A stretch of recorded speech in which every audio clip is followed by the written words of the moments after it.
Bonjour et donc bienvenue dans cette conférence des Amphis 2021 traitant de la question de remettre le peuple au cœur de l'État, la conscription.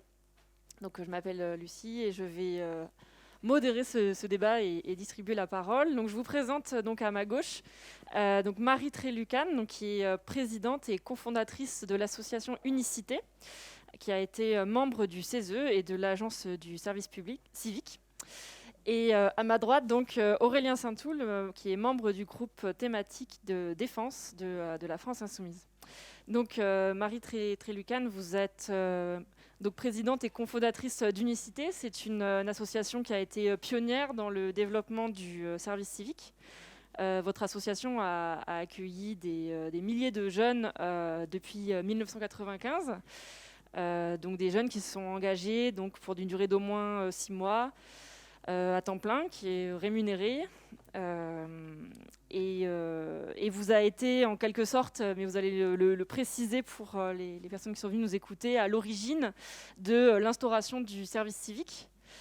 Donc le sujet de l'engagement des jeunes, ça a été un sujet qui a été remis sur le débat public par Emmanuel Macron, quand il a promis d'établir un service national universel, et ça s'est mis en œuvre cas un cas, on va dire, depuis le début de son quinquennat.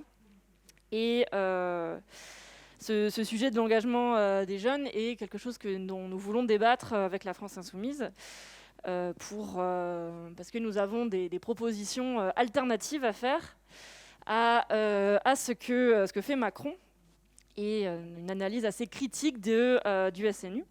Et nous intéressons également à la partie associative et à l'engagement des jeunes. Donc nous avons 1h30 pour discuter de ces sujets. Donc la France Insoumise propose quant à elle une conscription citoyenne, donc, qui recoupe partiellement, en tout cas, la proposition de service civique universel. C'est pas la première fois que nous avons un débat sur ces sujets aux amphis de la France Insoumise. À Marseille, nous avons déjà débattu donc, avec le syndicat étudiant Lafage de cette question de la conscription, et également débattu avec Marianne Dubois, députée LR, qui avait rendu un rapport assez critique sur le SNU. L'an passé, nous avions axé un petit peu nos réflexions sur ces sujets-là, plutôt sur le côté défense, avec un analyste de défense nous avons parlé d'une partie de la proposition de la France Insoumise qui porte plus spécifiquement sur la possibilité, sur la base du volontariat, que les jeunes fassent cette conscription citoyenne au sein de l'institution militaire. Mais aujourd'hui, nous voulions revenir plutôt sur le volet associatif et civil de notre proposition, donc avec vous. Donc je propose que nous ayons d'abord un temps de discussion et d'échange pendant à peu près 1 heure, et après une discussion avec les personnes qui sont venues nous écouter. Donc est-ce que vous pouvez revenir sur le service civique et expliquer les raisons qu'on pourrait avoir de généraliser cette institution ? Et également, est-ce que vous pouvez nous présenter quelles seraient, à votre avis, les difficultés, tant idéologiques que pratiques, même très concrètes et matérielles, de cette généralisation du service civique qui a toute une classe d'âge ? J'écoute attentivement les questions parce que je ne savais pas ce qu'on allait me demander, donc il faut que je sois attentive. Je vais peut-être d'abord, pour me présenter un peu plus précisément à vous qui nous faites la métier d'être là, expliquer pourquoi Unicité est ma vision, parce qu'il y a le service civique tel qu'il est aujourd'hui, ce qu'il pourrait devenir si on généralise, et il y a pourquoi, en tout cas, quel genre de service civique je prône, ce qui n'est pas forcément exactement la même chose. Donc en fait, Unicité, moi, je n'ai pas fondé complètement toute seule le service civique, puisque c'est une loi, donc ce sont les députés qui l'ont voté. Ce que j'ai fondé, c'est Unicité, qui est une association parmi plein d'autres, il y a 25 ans, convaincue qu'il pourrait être intéressant. Donc, je n'étais pas forcément dans une logique de conscription, d'obligation, mais convaincue qu'il manquait un peu à notre éducation un temps de vie où des jeunes dans leur diversité, donc des jeunes peut-être qui ont réussi sur les bancs de l'école, d'autres qui ont moins réussi sur les bancs de l'école, des jeunes urbains, là je reviens de ruralité, donc des jeunes ruraux, des jeunes plus urbains, des jeunes de milieux aisés, d'autres de milieux moins aisés, pourraient pendant une année faire des trucs, des choses utiles pour la communauté. Et les besoins ne manquent pas, je sais pas, l'isolement des personnes âgées, les familles qui ont des enfants en situation de handicap et qui n'en peuvent plus, donc ce qu'on appelle l'aide aux aidants. Enfin, il y a évidemment plein de choses qui relèvent de métiers professionnels, mais il y a aussi une place, je pense, pour les citoyens dans le bénévolat. Mais là, de se dire, il y a peut-être une année dans la vie où on pourrait se dédier à faire des choses utiles à la société, dans une optique vraiment d'envie d'utilité sociale, mais aussi dans une optique de mixité, de mélange, de se rencontrer des gens d'autres milieux et puis d'essayer d'avoir une expérience ensemble pendant une année qui ait du sens en tout cas, et que peut-être que cette année-là, ça apprendra des choses qu'on n'apprend pas sur les bancs de l'école, voilà, l'autonomie, une expérience de travail d'équipe, monter des projets, voilà. Donc c'est un peu la conviction de base. À la naissance d'Unicité, c'était ça, et on a commencé de manière toute, on va dire, expérimentale et toute petite, dans la banlieue parisienne, avec une vingtaine de jeunes, puis 50, puis machin, avec vraiment des décrocheurs, des jeunes qui avaient arrêté l'école même avant 16 ans, même si théoriquement c'est 16 ans, en fait, bon, vous savez bien qu'il y en a plein qui arrêtent bien avant, voilà, qui étaient vraiment dans la galère, qui n'avaient plus du tout confiance, qui pensaient que de toute manière ils étaient foutus, qu'ils étaient bons à rien, enfin tout ça vous devez connaître, mais c'est vraiment... c'est triste en fait de voir des mômes qui, même à 16 ans, ils pensent déjà que c'est foutu. Donc voilà, il y avait ça. J'ai eu même des jeunes qui vivent dans la rue, qui ont fui les foyers parce qu'ils en avaient marre de l'aide sociale, enfin vraiment de la rébellion, vraiment des gens qui ont souffert. Et puis des jeunes de milieux plus aisés, voilà, qui venaient avec d'autres genres d'envie d'être utiles, un peu de passer de la théorie à la pratique. Je suis militant dans la théorie, mais est-ce que je peux pas faire des trucs concrets, bon, voilà. Et pendant une année, on a un peu galéré au début pour arriver en équipe, en mélangeant les deux et en mettant pas un au-dessus de l'autre. Ils sont ensemble à aider d'autres à trouver des missions qui quand même fassent sens et qui soient utiles où chacun se sente utile. Donc on a un peu... donc au départ, c'était aider des petites associations ou des hôpitaux qui demandaient un coup de main, ou des centres de long séjour qui accueillent des personnes âgées. Voilà, on a un peu tâtonné, on va dire ça, pour essayer de voir est-ce qu'on peut à la fois faire un truc qui fédère des gens qui ont des milieux différents et qui n'ont vraiment pas les mêmes parcours, c'est peut-être incongru de leur proposer pendant 8 mois de faire un truc ensemble, et qui se sentent utiles, les deux, chacun à leur manière, que ce soit utile pour eux en termes de tremplin, et puis est-ce qu'on peut leur confier des trucs utiles à la société. Donc on a été vraiment dans une optique expérimentale, et c'est vrai que je vous passe toutes les années de galère, mais on les a indemnisés, on parlera sûrement des histoires d'argent, parce que dans le projet, je crois, en tout cas je me suis arrêtée au service citoyen de 2017, alors vous me direz qu'est-ce qui a changé depuis dans le projet de Jean-Luc Mélenchon, mais... il y a une question de montant d'indemnité, donc j'avoue qu'on n'a pas fait une grande recherche sur le montant de l'indemnité, mais au départ, c'était vraiment un peu comme le service national à l'époque. Il faudrait au moins qu'on les loge, qu'on les nourrisse, qu'on fasse quelque chose pour que tout le monde puisse le faire. Donc c'était vraiment dans une logique basique de qu'est-ce qu'on peut... On donne les moyens qu'ils vivent. Vraiment, c'est pour ça qu'on n'appelle pas ça une rémunération, mais une indemnité de subsistance. Si on avait pu, on les aurait logés, nourris, en gros. Mais c'était trop compliqué, on ne pouvait pas, donc on a un peu regardé. À l'époque, on a dû faire ça, qui était en gros le montant du... ça remonte à il y a 25 ans, mais on a fait le montant qui était celui des indemnités des objecteurs de conscience à l'époque, du service national, qui était en francs. Je suis désolée, ça fait vieille croûte, mais c'était en francs à l'époque. Je crois que c'était 2500 francs, 2400 francs. Et c'était à peu près le montant du RMI à l'époque. Je ne dis pas que c'est bien, ce montant, en l'occurrence, surtout s'il reste un paquet d'années, parce que là, c'est que 8 mois, ça va encore. Quand il reste des années, donc, c'est un autre débat. Mais on s'est dit, OK, on va faire ce montant-là, parce qu'on ne pouvait pas les loger, nourrir. Mais la logique, c'était vraiment une indemnité de subsistance. À l'époque, il n'y avait pas de cadre légal, puisque le service national, vous savez très bien, mais a été suspendu en 1996. C'est-à-dire que depuis 1996... de toute manière, le service national, c'était pour les garçons français. Donc déjà, à la base, il y avait une forme civile. Donc on aurait pu techniquement les mettre, les jeunes français garçons qui n'avaient pas déjà fait leur service national, on aurait pu faire ça comme alternative au service national, puisque c'était possible juridiquement à l'époque. Mais pour les filles, pour les jeunes non français, et puis nous, on a eu des jeunes qui avaient déjà fait leur service militaire et qui sont venus faire unicité à l'époque. Donc il n'y avait pas de cadre légal. Donc on indemnisait quand même. Ça, c'était pas très légal, puisqu'on n'avait pas de cadre à l'époque. C'était hyper expérimental. Mais avec les années aidant, et donc ça avec des financements de collectivités, souvent c'est des élus locaux qui se sont dit c'est une bonne idée pour les territoires, pour les jeunes de mon territoire, pour fédérer les quartiers dans mon territoire, c'est une bonne idée, donc ils ont donné la chance à l'idée, on va dire ça comme ça. Et petit à petit, on a eu quand même des vraies données et des vrais témoignages de jeunes dans la diversité qui montraient que d'une part, évidemment, le postulat de départ qui était quels que soient les jeunes, ils sont tous potentiellement intéressés.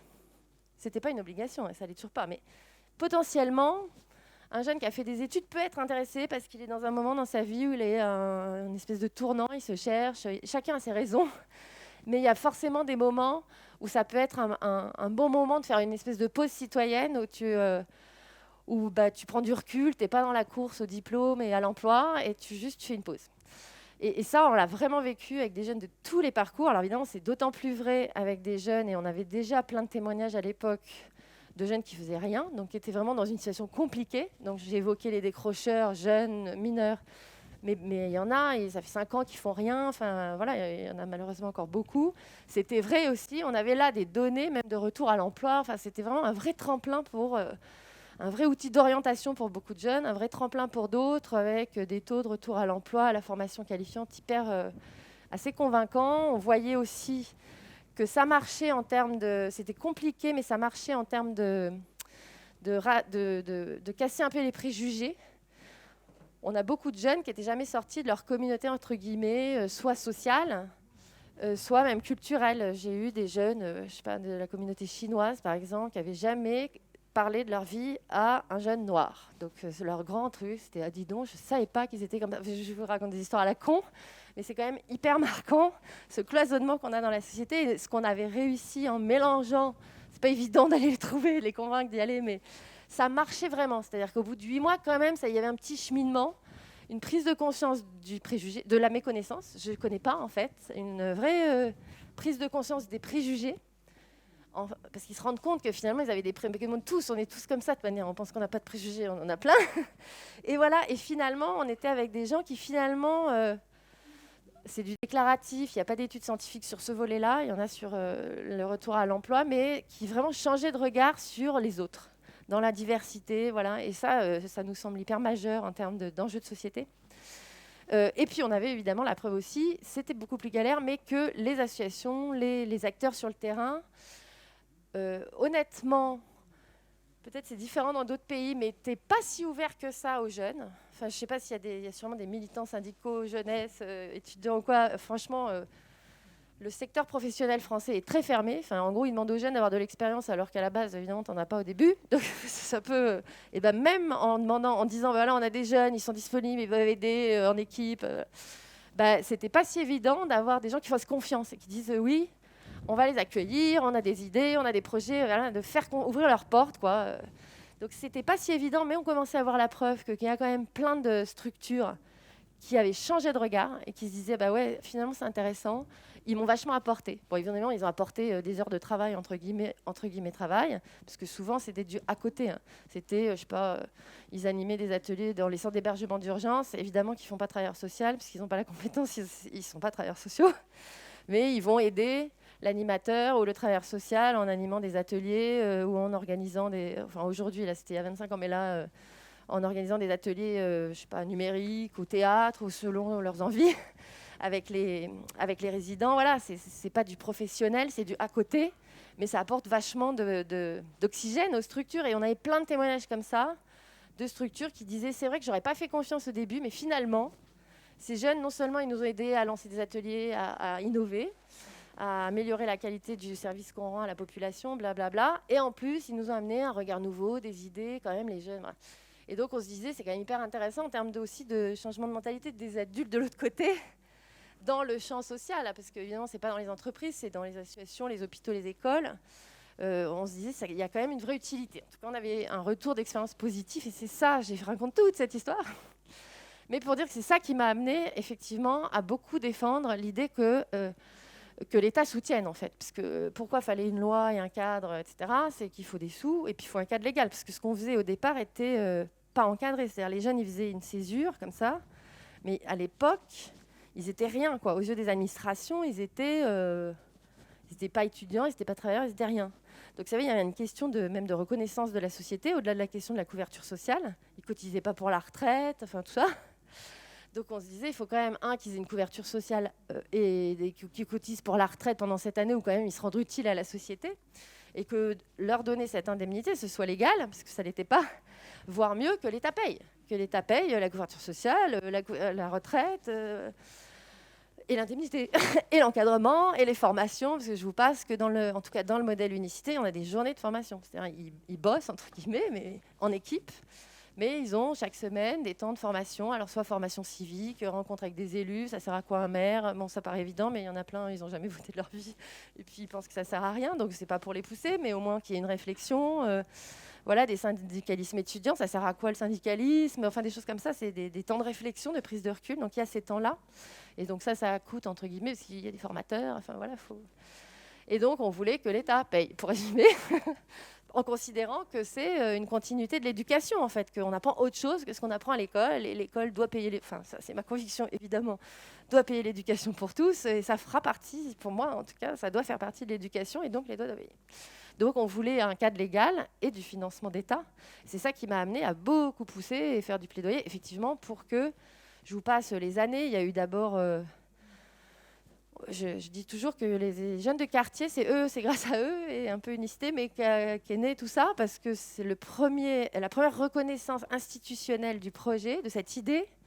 Ça a été après les émeutes de banlieue de 2005. Chirac, qui du coup devait faire un truc pour dire qu'il faisait un truc pour les jeunes de quartier, je pense que c'est à peu près ça le niveau. Bref, pardon, mais il fallait faire un truc. Et donc, il n'y avait pas 15 propositions. Et nous, ça faisait un moment qu'on disait, pas que pour les jeunes de quartier, mais notamment pour eux, ça peut être un moyen de renouer justement le lien entre les milieux, etc. Et c'est là qu'a été lancé, ça s'appelait le service civil volontaire, mais qui a été le premier moment où il y a eu un cadre légal et de l'argent de l'État pour financer les prémices de ce qui est devenu en 2010. Le service civique tel qu'il existe aujourd'hui, c'est une loi de 2010 qui a vraiment un peu plus ancré ça dans le code du service national, d'ailleurs, le service civique. Parce que dans ma vision, c'était une nouvelle forme de service national. Mais effectivement, pas obligatoire, volontaire et pas militaire civique. Et dans ma vision, en tout cas, je dis pas que... Et honnêtement, c'est comme ça qu'on l'a fait écrire dans la loi, et c'est juste la pratique et la loi, mais c'est pas la première loi qui n'est pas complètement totalement mise en pratique à la lettre. Ça doit être une étape de mixité sociale, ça doit être une étape d'apprentissage avec des temps de formation civique, avec de l'accompagnement pour préparer la sortie. Qu'est-ce que je vais faire après mes 8 mois? Ça, c'était dans le modèle qu'on prenait, c'est marqué dans la loi sur le service civique, avec une indemnité, avec une prise en charge de couverture sociale et de retraite. Ce qui n'a pas été mis dans la loi, c'est que dans la couverture sociale, bon, peut-être on en reparlera, mais il n'y a pas de cotisation chômage. Ça, c'est pas dans la loi. Ça, j'ai pas réussi. Et c'est pas dans la loi que ça doit être en équipe. Ça, je pense que c'est une erreur. Enfin, j'aurais dû pousser plus. Je regrette, avec du recul. Je pense que ça aurait été beaucoup plus fort d'imposer ça.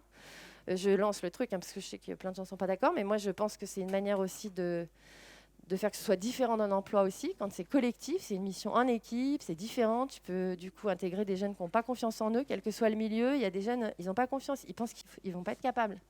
S'ils sont dans un petit groupe, même 2 ou 3, ben, ils vont oser des trucs, ils n'oseront pas tout seuls. Et ça, je pense que c'est hyper vertueux. Donc ça, c'est pas dans la loi. La loi dit c'est une étape de mixité, mais ça ne dit pas c'est en équipe, avec des jeunes de différents milieux. Ça ne dit pas de ça exactement. Donc c'est dans la pratique, hors unicité, pas exactement comme ça. Mais c'est vrai que la loi ne donne pas d'ambition, ne dit pas il faudrait que ce soit 100% de la classe d'âge et que ce soit obligatoire. Non, ça dit que ce n'est pas obligatoire, ça c'est clair pour l'instant. Mais la question s'est posée, peut-être qu'on en reparlera, mais, et la réponse a été dans le pragmatisme. Et ça, c'est ma réponse à moi sur la conscription. Et peut-être en réponse à votre deuxième volet de questions sur le caractère faisable, pas faisable, les contraintes opérationnelles, ça. C'est que pour moi, ça n'a de sens, dans mon expérience en tout cas. Évidemment, on en reparlera sans doute, il y a des dérives. Moi, quand j'étais au CESE, on a fait une étude sur le service civique qui avait à l'époque 2017, il devait avoir 7 ans. Donc il y avait 7 ans de recul sur le service civique. Moi, j'avais 20 ans de recul sur Unicité, mais Unicité, c'est petit par rapport... Le service civique, l'année dernière, c'était 140 000 jeunes quand même. Une classe d'âge, c'est 800 000. Donc, on est loin encore de la classe d'âge, mais c'est quand même ça commence à être une taille critique. Et en 2017, on devait être à peut-être 100 000 par an. Bref, donc on a quand même analysé, en interrogeant d'ailleurs tous les syndicats, toutes les têtes de réseau, les fédérations nationales, Puis dans le groupe, j'étais à l'époque, j'étais dans le groupe des associations, mais fut un temps, j'étais dans le groupe des mouvements de jeunesse du CESE, où il y a l'UNEF, il y a la FAGE, aujourd'hui il y a la JOC et le MRJC, bref, il y a des mouvements de jeunesse et des syndicats, les principaux syndicats étudiants, donc il y avait des gros débats quand même, parce qu'il y a des dérives, il y a des organisations, des associations ou des services publics, pas que des services publics, je tiens à le dire, qui en gros font faire à des jeunes en service civique, je sais pas, le boulot d'agents d'accueil, donc payés par l'État, en grande partie, puisque l'État paye 80% de l'indemnité et qu'il n'y a pas de formation, il y a à peine d'encadrement. Ça, c'est vrai, je ne peux pas nier qu'il y a ça et que c'est carrément un pur scandale et que c'est n'importe quoi. Enfin, moi, je trouve que c'est un pur scandale parce que dans ce cas-là, tu embauches un chargé d'accueil et c'est pas normal. Enfin, on ne va pas pallier le manque d'agents publics par des services civiques payés la moitié du SMIC. C'est pas du tout l'idée, quoi.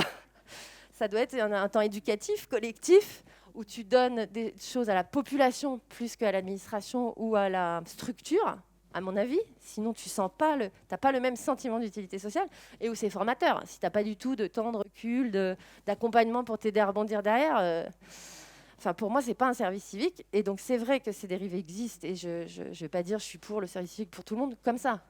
Mais honnêtement, j'ai du coup depuis fait un peu de recherche un peu plus précise, parce qu'il y a eu des caches d'investigation et tout le bordel sur le sujet. C'est honnêtement minoritaire. J'ai même regardé toutes les études d'impact, les études de satisfaction des jeunes chez Pôle emploi, par exemple, qui est assassiné dans cache d'investigation, en me disant, purée, si c'est ça partout chez Pôle emploi, c'est cata, quoi. Enfin, c'est vraiment... Ou dans les préfectures. Il y a des dérives. En fait, il y a de tout. Mais c'est minoritaire. Il y a 92% des jeunes qui sont contents. Alors, je ne dis pas qu'ils sont contents à raison. Parfois, ils sont contents et ils ne devraient pas être contents parce qu'ils n'ont pas eu de formation, ils ne sont même pas au courant qu'ils auraient dû en avoir une. Mais bon, donc le taux de satisfaction ne suffit pas pour dire ça se passe tout bien, c'est parfait. Mais honnêtement, on a fait une enquête auprès de tous les tuteurs, c'est-à-dire les professionnels dans les services publics, y compris de ceux-là qui ont été attaqués, en essayant de regarder qu'est-ce qu'ils comprennent déjà du service civique. Ils ont tous à peu près compris que ce n'est pas un emploi, qu'ils ont besoin de dégager du temps en tant que tuteur pour les accompagner, pour faire de la formation, pour les aider à rebondir. Il y en a plein qui ont rebondi derrière, qui sont devenus agents territoriaux, qui ont suivi des formations pour être justement passer les concours. Enfin bref, ça a vraiment déclenché des carrières, y compris dans l'administration, chez des jeunes qui en avaient rien à foutre. Enfin, excusez-moi, qui ne s'intéressaient pas à ces carrières. Donc ça a généré vraiment des trucs hyper positifs. Donc il y a des dérives, mais honnêtement, à ce stade, elles sont mineures. Et pour moi, on ne peut pas faire 800 000 d'un coup comme ça, sans faire un gros carnage. Je ne sais pas comment dire. C'est-à-dire que dire c'est obligatoire, ça ne peut pas l'être demain. Enfin, ça prendra du temps. Je pense que la question se posera quand on aura 800 000 endroits par an, puisqu'une classe d'âge, c'est à peu près 800 000 jeunes, où on a des missions intéressantes à confier à des jeunes dans la mixité, avec les moyens de les indemniser, de les accompagner. C'est-à-dire que même dans la fonction publique, il faut que les tuteurs, un peu comme il y a sur l'apprentissage, les gens qui sont tuteurs d'apprentis, dans certaines administrations, pas toutes, ils ont une espèce de prime pour valoriser le fait qu'ils ont été tuteurs d'un jeune. C'est hyper important. C'est-à-dire que si, en gros, tu lui dis c'est important, il faut que tu sois tuteur, mais en fait, il est même pas... Peut-être je suis trop basique, mais il faut valoriser dans le porte-monnaie qu'il a été tuteur et que ça a une valeur, je ne sais pas comment dire. Donc ça, c'est des petits trucs à la con, mais ce n'est pas fait encore. Il y a des établissements publics qui le font, il y en a qui ne font pas. Donc le tuteur, tu te démerdes, tu fais ça quand tu as le temps, et donc il y en a qui n'ont pas le temps, et donc ils sont hyper dramatiquement désolés, mais ils n'ont pas le temps d'accompagner le jeune qui s'est retrouvé. Et ça se construit... je veux dire, le choix des missions pour que ce soit intéressant, pour que ce soit utile à la population, que ça ne remplace pas des salariés, des vrais professionnels. Il y a de la place pour 800 000 jeunes, je suis persuadée. Vu les expériences qu'on a dans les écoles, dans les trucs bien qui se passent, il y a des trucs mal qui se passent dans les écoles, dans les hôpitaux, il y a de la place pour une classe d'âge, je suis persuadée que c'est possible. Mais ça se construit progressivement. Voilà. Et donc pour moi... et budgétairement et opérationnellement. En termes de, il faut que dans les associations, dans les services publics municipaux, d'État et tout, on y aille petit à petit et on voit quelle est une bonne place pour des jeunes finalement qui tournent chaque année. Parce que l'idée d'un service civique ou citoyen, ce que vous voulez, c'est que ce n'est pas des professionnels, ça ne va pas être leur métier, ils ne vont pas pouvoir capitaliser sur une année. Quand tu es professionnel, tu restes normalement sur la durée, puis au bout d'une année, tu es plus, tu montes. Là, c'est autre chose. C'est des jeunes donc, qui n'ont pas d'expérience, de tout milieu, de tout niveau d'études, donc qui ne sont pas des professionnels de rien, Et ils vont tourner. Chaque année, ce sera des nouveaux jeunes. Donc il faut voir dans les organisations qu'est-ce qu'on peut leur confier qui est intéressant pour eux, qui est utile pour l'organisation et pour le public. Vous voyez ce que je veux dire? Et ça, c'est pas si évident. Voilà. Et ça se construit avec le temps. Et donc pour moi, la question de l'obligation, elle se posera sur un référendum ou je ne sais pas quoi. Parce que je pense que, notamment, je sais pas, les mouvements de jeunesse, ils ne sont pas super fans de cette obligation. Donc, tels que je les connais, je pense qu'ils ne vont pas du tout être contents. Donc, je pense qu'il faut poser la question, au moins à la population, je ne sais pas. Mais bon, en tout cas, cette question, elle se posera. Que toi, quand on est sûr qu'on a les sous pour les indemniser, payer les tuteurs et les formations, et qu'on a 800 000 missions intéressantes qui ne sont pas de l'emploi au rabais pour les jeunes. Et ça, c'est pas tout de suite. On n'est pas prêt. En tout cas, il faut au moins 5 ans, voire 10. Moi, comme ça, je suis peut-être trop pragmatique. Je me dis, c'est bien d'avoir la vision. Et j'ai la même, à vrai dire, que je pense que ça devrait faire l'éducation de tous les jeunes. Donc pour moi, quand j'ai créé Unicité, peut-être j'avais 20 ans, je planais un peu, je ne sais pas. Mais pour moi, franchement, c'était tellement génial qu'il fallait obliger tous les jeunes à faire ça. Mais à faire ça. Pas à faire un truc chiant où tu te fais chier pendant 8 mois, payer 500 €. Ça, tu vois, ça dépend faire quoi, en fait. Donc, je pense que c'est un peu l'enfer est pavé de bonnes intentions. Ça dépend ce que tu leur fais faire. Et si c'est une expérience vraiment, tu vois, qui est l'expérience de ta vie, un peu. Et moi, j'ai les 3/4 des jeunes qui sortent d'Unicité. Je ne dis pas que ça se passe toujours bien, hyper nickel.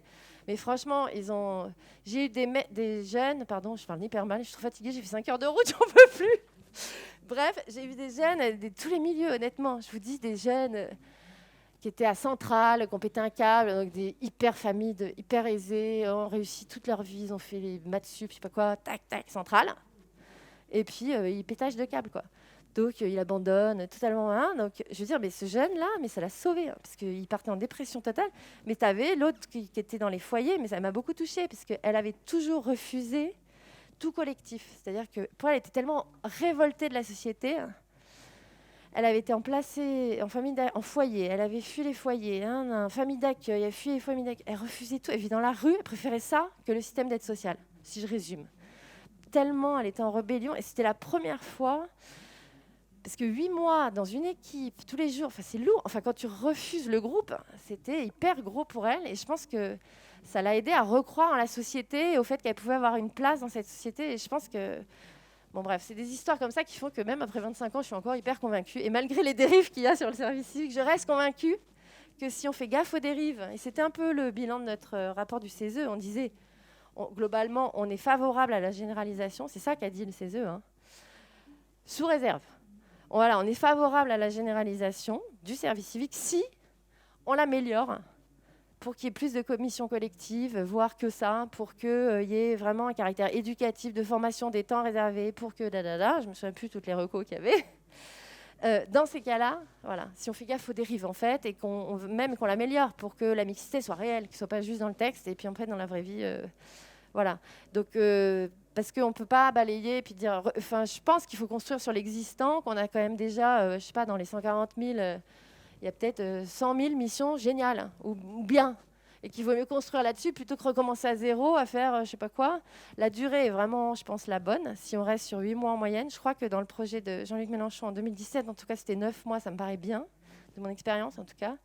C'est vrai qu'on a fait mettre 6 à 12 mois dans la loi pour avoir de la souplesse, puisque les structures, certaines disaient, moi je veux 12 mois, les jeunes, sinon j'en veux pas. D'autres, des jeunes disaient plutôt, mais moi 6 mois déjà c'est long. Donc c'était un peu le cul, là, on coupait la poire en deux entre la demande des jeunes et la demande des structures. Donc c'est souplesse 6 à 12. Et au final, au départ, l'expérience a montré que c'était 10 mois en moyenne, les missions. C'est-à-dire ce qui émergeait du terrain, des demandes des structures, en fait, c'était 10 mois. Et puis ça a baissé petit à petit. Bon, parce que la vie de Bercy, vous voyez, chaque année, tac, tac, tac. C'est-à-dire que plus c'est court, moins ça coûte cher à l'État, puisque l'État paye, encore une fois, 80% de l'indemnité, paye la couverture sociale, donc retraite santé, il n'y a pas de chômage. Et l'État paye un tout petit peu pour les structures, un peu de tutorat. Ça, c'est une contribution au tutorat, ça s'appelle, et il paye 2 jours de formation. Il paye, enfin nous payons avec nos impôts, l'État, quoi. Bon, pour moi, ça ne suffit pas du tout. À Unicité, on a 18 jours de formation, donc évidemment entre 2 et 18, mais bon, peut-être qu'il faut un juste milieu, au moins un par mois, pour qu'il y ait des temps de recul, de débat. Voilà, c'est aussi ça l'apprentissage, quoi, pour que ce ne soit pas juste un boulot boulot, quoi, comme un autre mal payé. Donc ça, c'est pas possible, c'est pas l'idée. Donc il faudrait plus de journées de formation. Et, bon, mais même avec ce qu'ils payent, évidemment, si tu payes 8 mois ou si tu payes 6 mois, ça coûte moins cher 6 mois. Et donc petit à petit, chaque année, ça a descendu. Donc là, il y a une rébellion généralisée des structures d'accueil qui ont dit non, non, il faut 8 mois en moyenne. Parce qu'en dessous de 8 mois, c'est une espèce de menace, on ne veut pas. Enfin, ça ne vaut pas le coup, quoi.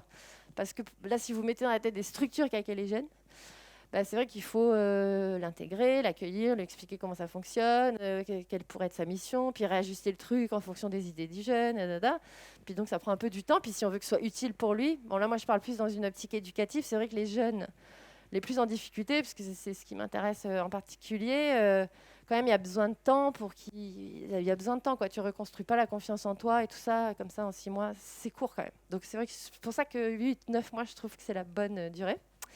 Mais je ne vous cache pas qu'à ce stade, on bagarre chaque année pour avoir cette durée moyenne dans le budget de l'État qui ne paye pas tout par ailleurs. Merci beaucoup pour cet éclairage. Je vais d'abord passer la parole à Aurélien pour qu'il présente un petit peu la proposition de la France Insoumise, et puis après vous aurez un temps d'échange pour discuter entre vous. Aurélien, du coup, est-ce que tu peux donc expliquer un petit peu les raisons de l'opposition de la France Insoumise donc au SNU, puisqu'on a parlé beaucoup du service civique, c'était le but, mais il y a une proposition sur la table et qui commence à être mise en œuvre et mise en place depuis quelques années, qui est le SNU. Et donc pourquoi on s'y est opposé ? Et ensuite, quelles sont également les réserves qu'on a pu faire concernant le service civique tel qu'il existe actuellement ? Et je te laisserai revenir ensuite sur la notion d'impôt sur le temps. Merci. Merci d'abord pour cette intervention qui, à mon avis, a quand même un grand mérite, c'est qu'elle nous permet de rentrer vraiment dans le concret des questions de l'organisation. On se rend compte que de toute façon, même si on a un grand cadre intellectuel ou des grandes orientations de principe, il faudra que ce soit du cousu humain. Arriver à 600 000, parce que je pense qu'en réalité, on sera sur une classe d'âge d'environ 600 000, parce qu'il y aura forcément des cas d'exemption et qu'on montera presque entre 200 000 exemptions possibles.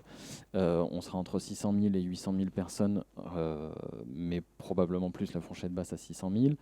Ce qui me paraît très important dans ce qui a été dit et avec quoi on va converger entièrement, c'est qu'en réalité, on a affaire à un modèle de société et qu'il faut accepter pleinement l'idée de dire que cette mesure qui figure dans l'avenir en commun n'est pas une mesure à part, elle est singulière et elle porte vraiment une vision de la société qui nous est propre, dans laquelle les citoyens sont pleinement acteurs et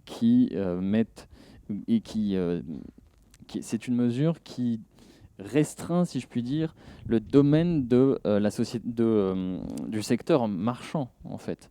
Dès lors qu'on a affaire à des citoyens actifs et qui sont actifs dans l'élaboration de l'intérêt général ou dans le service aux autres, forcément, mécaniquement, je dirais, on réduit le domaine des activités économiques, marchandes, capitalistes, etc. Donc ça, c'est quand même quelque chose qui est important à avoir à l'esprit. Et tel que ça a été évoqué, on peut avoir, je vais commencer par finalement les réserves qu'on a pu formuler sur le service civique, que ce soit les syndicats ou les organisations politiques. Ce qu'il ne faut pas, et ce qui est c'est pourtant parfois le cas, ce qu'il ne faut pas, c'est que le service civique, et a fortiori la conscription citoyenne que nous proposons, elle ne devra absolument pas être un moyen de dumping social intérieur. Ça ne peut pas et ça ne doit absolument pas être un moyen de faire baisser le coût du travail. Et c'est dans bien des cas, ou en tout cas dans la tête de certains dirigeants qui ont accepté cette proposition, c'était l'occasion de faire baisser le coût du travail. Le timing législatif est quand même assez éclairant. En 2005, tu évoques les émeutes, premier mouvement. Deuxième mouvement, 2010, clairement, ce n'est pas une majorité extrêmement progressiste qui s'est emparée du sujet et de la proposition. Donc, il faut, à mon avis, sur ce sujet-là, garder les pieds sur terre, mais c'était très bien dit, hein. Il y a une dimension opportuniste du pouvoir qui s'est emparé de cette notion. Nous, on doit, à mon avis, réussir à partir de l'existant, comme tu l'as dit, pour aller au bout de la logique, de la réappropriation de l'intérêt général et des outils de l'intérêt général. La conférence s'appelle « Remettre le peuple au centre de l'État ». Parce que tu as évoqué la question des associations, et effectivement, elles auront une part majeure et prépondérante dans la mise en œuvre d'une conscription citoyenne. Il est clair que entre 600 000 et 800 000 jeunes n'iront pas dans tous les services de l'État. D'ailleurs, parce qu'il faut que l'émission soit intéressante et qu'elle ne soit pas artificielle. Il n'empêche que la proposition que nous faisons, c'est aussi et beaucoup l'occasion de mettre les jeunes citoyens au cœur des services publics. On défend tout le temps les services publics, c'est évidemment dans notre ADN politique, mais on la défend sous un angle social, économique, mais il y a quand même une dimension civique et politique à avoir à l'esprit quand on parle de service public. On dit tout le temps pas de république sans service public, mais pas de service public sans citoyens acteurs du service public. Bien sûr, les fonctionnaires ne sont pas des sous-citoyens, mais il n'est pas possible de penser que la participation à la vie des services publics soit restreinte à des comités d'usagers ou à des représentants syndicaux de fonctionnaires. Il y a une possibilité d'avoir des citoyens qui sont pleinement acteurs, actifs, conscients de la vie des services publics, etc. Et ça m'amène évidemment à la dimension la plus exceptionnelle ou la plus critique quand on parle de citoyens acteurs. C'est évidemment dans le domaine de la défense. Donc moi, je représente le groupe thématique défense. Évidemment, c'est mon tropisme de parler de ce sujet-là. Encore une fois, il faudra bien avoir à l'esprit que cette participation à des missions liées à la défense ce sera sur la base du volontariat et ne concernera jamais plus qu'un quart d'une classe d'âge, et encore une fois sur la base du volontariat. Il n'empêche que c'est un domaine, c'est un service public qui est emblématique du besoin en fait de se réapproprier l'outil de la fonction publique. Et de la même façon que dans la police, c'est indépassable comme nécessité. Il faut que des citoyens soient acteurs et pas simplement quand il y a un problème, une bavure, etc. Il faut que, si vous mettez un citoyen au milieu d'un commissariat, en prise avec la vie, et que chaque année, vous avez de jeunes citoyens qui viennent mettre leur nez, je dirais, dans les affaires de la police, et ça change complètement la vie, en réalité. Ça change la vie du commissariat, ça change la vie des citoyens. Donc, et c'est vrai dans tous les domaines. Juste pour revenir sur la question de la défense, parce que, encore une fois, c'est ma pente. On a eu, il y a quelques semaines, quelques mois, une affaire qu'on a appelée la tribune des généraux, parce que des généraux se sont mis à dire que l'armée devrait, de sa propre initiative, intervenir dans des banlieues, etc. J'attire l'attention du public, de tous les publics en règle générale, quand je le peux. On est, grosso modo, une génération après la fin du service militaire, de l'ancienne conscription. C'est pas anodin. Il a fallu en gros une génération pour que dans l'institution militaire, qui en très grande majorité n'est pas du tout sur cette position-là, mais il a fallu une génération pour que des gens se sentent affranchis ou suffisamment coupés du reste de la société pour dire « Attendez, on va régler ça nous-mêmes ». L'autorité du politique, l'autorité des élus, les citoyens, pas de ça. On sait mieux que vous ce qui est bon pour la société. Évidemment, le problème est réglé d'une certaine façon si vous avez des citoyens qui sont au cœur de l'institution et qui mettent, je ne vais pas dire sous surveillance l'institution, mais qui apportent au contraire leur point de vue, non pas de militaires, mais de citoyens. Et donc vrai dans la police, vrai dans l'école, vrai dans les hôpitaux, vrai dans tous les services publics dans lesquels on va pouvoir emmener, si je peux dire, de jeunes citoyens qui ne sont pas arriérés, qui sont tout à fait capables de savoir ce qui est bon pour et de défendre et de représenter l'intérêt général. Donc ça me paraît fondamental. Et cette philosophie sur laquelle je ne m'étends pas, parce que de toute façon, je sais qu'il y aura des questions, mais cette philosophie, elle est en réalité complètement aux antipodes de la proposition et même de la décision portée par Macron avec son service national universel. Son SNU, qu'est-ce que c'est ? Déjà, ça ne concerne pas des adultes, ça concerne des mineurs, ils ont 16 ans. Donc déjà, ceux-là, ils n'auront pas le choix même de dire non, non, je ne veux pas du militaire, je veux une activité civile. Non, ceux-là, ils ont 16 ans et on les prend comme des enfants. Ça, c'est un premier problème. Nous, notre proposition concerne des adultes. Le deuxième gros problème, c'est que ça concerne non seulement des enfants, mais ça va concerner des enfants, et on va leur demander d'avoir une activité folklorique, qui en fait satisfait complètement l'imaginaire réactionnaire d'un Macron, hein. Lever à 6 heures, salut au drapeau, marche en cadence, et vous allez voir, les problèmes de la société vont être réglés. Foutez-moi tout ça, faites-moi marcher tout ça à la schlag, et vous allez voir, ça va. Évidemment, ça ne peut pas fonctionner. Évidemment, ça ne pourra pas fonctionner. En plus, ça doit être obligatoire. Vous imaginez la tête de ceux à qui on va dire non, c'est lever 6 heures, lit au carré, tu vas marcher 2 semaines. Quel message ça peut envoyer, si ce n'est qu'il faut mater la jeunesse ? Nous, on n'est pas du tout dans cette démarche-là. On est aux antipodes de ça. Au contraire, la recherche de la mission d'intérêt, de la participation, de l'initiative, etc. Troisième point, il y a la question de la rémunération. Tu évoquais le fait que le montant de la rémunération, enfin de l'indemnisation, était pas très élevé. Clairement, nous, on est dans une démarche où on assume le fait que c'est pas simplement de survivre qu'il est question, ou de subsistance. Il ne s'agit pas simplement de subsister, il s'agit de pouvoir vivre, d'avoir une première expérience active. Le degré de qualification en fait, ne devrait pas entrer finalement en ligne de compte. C'est le SMIC. On considère que quand on a une activité, elle est rémunérée, et en France, elle est rémunérée au SMIC, à minima. Donc, bien sûr, ça implique, encore une fois, un vrai choix du point de vue de l'État. J'ai commencé mon propos en parlant de modèle de société. Il est clair que ça représente beaucoup d'argent d'un seul coup.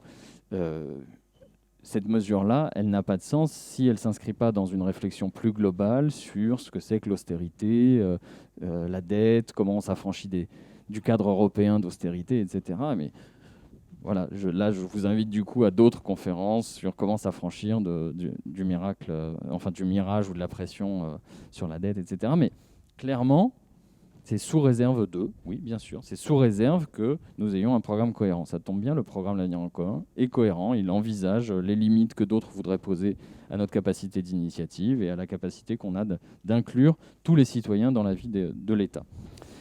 Il y a un dernier élément quand même que je voulais apporter de critique sur le SNU, deux éléments, donc la jeunesse, le fait que ce soit folklorique, que ce soit pas rémunéré, c'est juste aussi pas faisable. Il faut quand même se le dire, parce que dans la perspective d'une incorporation, si on peut dire, de 600 000 à 800 000 jeunes de 16 ans qui seraient mis en internat pendant 2 semaines, etc., en réalité, il n'y a pas les bâtiments pour le faire. Donc nous, notre proposition, alors qu'on nous taxe souvent d'irréalisme ou d'utopisme ou je ne sais quoi, c'est notre proposition qui en réalité est réaliste. Nous savons très bien que ça fait des années maintenant qu'on a vendu toutes les structures, tous les bâtiments, tout l'immobilier qui était susceptible d'accueillir du public a été vendu depuis la fin de la conscription, depuis la fin du service militaire. Donc les gens qui vous expliquent que on va mettre 600 000 jeunes, 800 000 jeunes dans des casernes pendant 2 semaines, etc., amusez-vous bien les gars, hein, parce que vous pouvez commencer à bâtir parce qu'on ne les a plus les bâtiments. Donc c'est assez rigolo de devoir dire des choses aussi simples et triviales, mais ça donne quand même, à mon avis, le degré à la fois d'idéologie qui est à l'origine de cette proposition ou de cette décision de Macron et le fait qu'en réalité, ces gens-là sont irréalistes. Et puis le dernier point qui concerne stricto sensu la défense, c'est que l'idée du SNU est complètement orientée par la défense et elle n'a pourtant aucune plus-value du point de vue de la sécurité et de la défense. Alors que notre proposition, de ce point de vue-là, si vous mettez des jeunes 2 semaines, qu'est-ce que vous allez leur apprendre du point de vue de la défense ? Certainement pas à devenir expert cyber, vous n'allez pas leur apprendre à devenir, je ne sais pas, de futurs de futurs officiers, enfin vous leur apprenez rien en réalité, si ce n'est éventuellement marcher au pas. Alors que, évidemment, si vous vous adressez à des adultes, si vous donnez la possibilité de les former, si vous vous adressez à des adultes qui sont déjà formés, parce que ça va être le cas dans certains domaines, évidemment, vous allez avoir là une possibilité d'étoffer l'outil de défense nationale. Et je rappelle, et je m'arrêterai là pour commencer, je rappelle que la question de la défense nationale n'est pas une question de guerre, hein, c'est une question de souveraineté, c'est une question de démocratie. La démocratie n'existe que sous réserve que le peuple soit en état de prendre des décisions, et il n'est pas en état de prendre des décisions s'il est envahi, s'il est menacé, s'il vit sous la pression permanente d'une attaque informatique, etc., etc. Donc, parler de défense, c'est d'abord parler de démocratie. Évidemment, la question de la guerre et de la paix se pose après, mais il faut toujours avoir à l'esprit que cette question de la défense, elle se pose d'abord du point de vue de la démocratie et de la souveraineté populaire. Voilà. J'ai coché pas mal des cases de ce que je voulais dire d'abord. Est-ce que tu pourras revenir sur la question de l'utilité de la conscription citoyenne concernant le fait de faire face aux conséquences du dérèglement climatique? Oui, qui est un des effectivement. volets Oui. de la Ça fait proposition. partie effectivement des missions intéressantes, pour reprendre tout simplement ce critère qui est fondamental. On ne créera pas d'adhésion, on ne créera pas l'envie, et puis de toute façon, ça n'aurait pas de sens de mobiliser, de dire à des jeunes adultes, vous êtes bons pour faire des corvées de patates. Il va falloir être utile à la société. C'est le critère numéro 1, il faut que ça serve à quelque chose. Or, on vit dans une période qui est marquée, comme on le sait tous, par le changement climatique, par les bouleversements climatiques, c'est le terme plus exact. Jean-Luc Mélenchon, dans son discours à l'université de Ouagadougou il y a 1 mois et demi, proposait par exemple la création au niveau international d'une force internationale type casque bleu pour faire face aux catastrophes climatiques. Mais ce problème-là, il va falloir cette mesure-là, il faut la décliner à toutes les échelles en réalité, à l'international, au niveau régional et au niveau national. Aujourd'hui, on a par exemple des forces de sécurité civile qui sont particulièrement maltraités, qui sont dans une situation très difficile, qui ont du mal à recruter. Il est évident que faire participer des jeunes à la lutte contre les incendies, à l'entretien de réserves naturelles, de sites naturels, à la protection de la biodiversité, à l'accompagnement ou à la lutte contre les inondations, l'adaptation, l'accompagnement des populations, etc., etc., c'est indispensable et ça demande de franchir de faire un vrai saut qualitatif, ou en l'occurrence un saut quantitatif, dans la capacité du pays à réagir face à des événements extrêmes. On a tous fait l'expérience face à l'épidémie de Covid, il y a plus d'1 an maintenant, en particulier dans les premières semaines, de se dire qu'est-ce qu'on peut faire nous en tant que citoyens? On s'est retrouvés confinés dans une situation très, très douloureuse, parce qu'en réalité on a intégré... on est des citoyens conséquents. Et un citoyen conséquent, c'est un citoyen actif. Donc quand on s'est retrouvés mis à la maison comme des enfants, les bras ballants, on s'est dit mais qu'est-ce que je peux faire pour le bien commun? Qu'est-ce que je peux faire pour le bien commun? Les cadres n'étaient pas posés, les structures n'existaient pas pour que ça s'organise. Oui, il y avait du portage de repas à faire pour les gens les plus vulnérables. Oui, il y avait des trucs, des masques éventuellement à coudre. Oui, il y avait des choses. Et en fait, les cadres, les structures n'existaient pas dans la société, n'existaient plus dans la société. Et donc, on était rendu à devoir se tourner vers l'initiative individuelle. Alors, bien sûr, il y a plein de gens qui ont fait des choses super. Mais le grand ordonnateur de la bonne volonté citoyenne, ça doit être l'État. On n'avait pas ça. On n'avait plus ça. Et face à toutes les crises qui vont nous arriver, parce qu'on n'y échappera malheureusement pas, si on ne se met pas en état de réagir collectivement, on va passer un très sale quart d'heure. Donc oui, effectivement, on peut décliner. Au niveau international, j'ai parlé de la force dont parlait Jean-Luc Mélenchon dans son discours à l'université d'Ouaga. On peut penser un partenariat européen ou euro-méditerranéen, par exemple, sur la lutte contre les incendies. Ça, vous voyez que c'est une mesure vraiment qui porte à la fois une idée d'un modèle de société au niveau national, mais aussi à l'international, parce qu'on a une certaine idée de la France, grosso modo, hein. On peut utiliser cette expression-là. Et cette idée de la France qui coopère, eh bien, elle n'existe pas indépendamment de cette vision de citoyen actif. L'universalisme, c'est pas un mot comme ça. L'universalisme, c'est une réalité concrète. Si on n'est pas capable de mettre en partage des savoirs, des savoir-faire, voire ou des compétences, ou de la bonne volonté, tout simplement, l'universalisme est une réalité un peu creuse, qui sert à rhabiller des discours un peu rances sur CNews. Mais la réalité de l'universalisme, c'est de dire, toi et moi, on fait quelque chose de concret pour lutter contre les incendies en Grèce, en Kabylie, etc. Ça suppose de créer des institutions et d'avoir des gens capables et qui avancent. Donc voilà, je pense qu'on a quand même déjà quelques bonnes convergences sur le modèle promu par Unicité et l'avenir en commun. Je vous propose un petit temps de réponse et après on va dialoguer avec la salle et prendre les questions. Oui, je réagis à chaud, c'est vrai, sur plusieurs aspects qui me parlent effectivement complètement du projet de conscription citoyenne, si j'ai bien compris le nouveau nom. À la fois sur le dernier point, je confirme, pendant le Covid, enfin pendant la première séquence, on va dire, où il y avait appel aux citoyens, please, on a besoin d'aide, y compris des collectivités, des services de l'État. Pour le coup, heureusement qu'il y avait les services civiques qui étaient disponibles et qu'on a mobilisés, parce que l'appel aux citoyens, c'était pas si évident. Ça s'est auto-organisé dans de la solidarité de proximité, les gens qui allaient faire les courses pour leurs voisins du dessus, etc.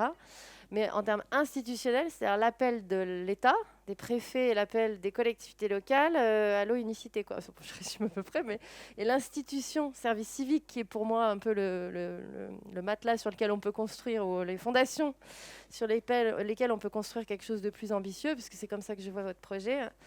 Enfin, j'espère que j'ai bien compris, était déjà là, et heureusement, mais pas du tout en nombre suffisant. Mais clairement, on a du coup déployé des jeunes qui devaient complètement faire autre chose pour aller aider à distribuer les masques, à aller faire les courses, enfin à faire aider là où il y avait besoin les services de l'État et les collectivités qui étaient en première ligne à ce niveau-là. Bref, au-delà des bénévoles et de tout ce que vous avez pu voir par ailleurs. Donc ça, je confirme en fait, que quand il n'y a pas la seule petit bout d'institution, finalement, au-delà du bluff, c'était quand même nous. Enfin, c'était quand même les services civiques. Je voulais réagir sur le début du propos sur les citoyens dans le service public. Je trouve que c'est hyper intéressant. Et même moi, à vrai dire, pour ne rien vous cacher, c'est peut-être ma fibre associative du début. Au début, je me disais non, c'est pas du tout une bonne idée de mettre les services civiques dans les services publics. C'est François Chérec, à l'époque, on a eu des grands débats, qui me disait « Mais si, c'est hyper intéressant, de toute manière. » Bon, moi, je suis fille de prof, donc en même temps, j'ai loin de moi de critiquer quelque service public que ce soit.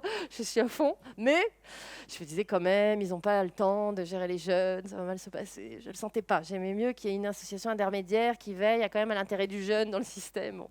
Je pense aussi que ça peut continuer à être intéressant d'avoir ce système d'association intermédiaire qui a le souci de la formation et peut-être de l'insertion post-service du jeune et du service public. Bon. Mais lui m'avait convaincu que non, c'était hyper intéressant. Et là, on a fait une étude suite à Cache Investigation, puis à toutes ces critiques légitimes sur les dérives possibles. Et on a regardé justement, et on a eu toute une réflexion, y compris avec des syndicats d'ailleurs, divers et variés, sur du service public, de fonctionnaires, quoi. Sur l'intérêt d'avoir des jeunes, parce que là, c'est des jeunes citoyens, ce ne sera pas leur métier, donc ils seront peut-être futurs fonctionnaires, comme je l'ai dit, ça réveille des envies, en fait, ouais, vraiment, honnêtement, et j'ai plein d'exemples, et on a on a la même réflexion partagée, on va dire ça, sur le fait que c'est philosophiquement, et même pour la défense du service public, hyper important de reconnecter, de ne pas être juste un client, je ne sais pas comment vous dire ça, du service public. On n'est pas juste un usager client, quoi. Et là, de se dire, et du coup, ça challenge aussi un peu les fonctionnaires et les équipes en place. C'est ce que je disais tout à l'heure avec le regard nouveau. Tu as un jeune qui débarque, il n'a pas du tout la formation, donc il a une formation éclair au début, et il donne un coup de main pendant un temps, dans l'idéal, honnêtement, au service du public et pas dans les bureaux à faire les papiers et les classements, parce que ça, honnêtement, dans le terme de mission intéressante, c'est quand même pas génial. Bon, bref, mais ça existe, donc j'en parle parce qu'il faut pas faire ça. Mais il y a des missions où tu sens vraiment utile.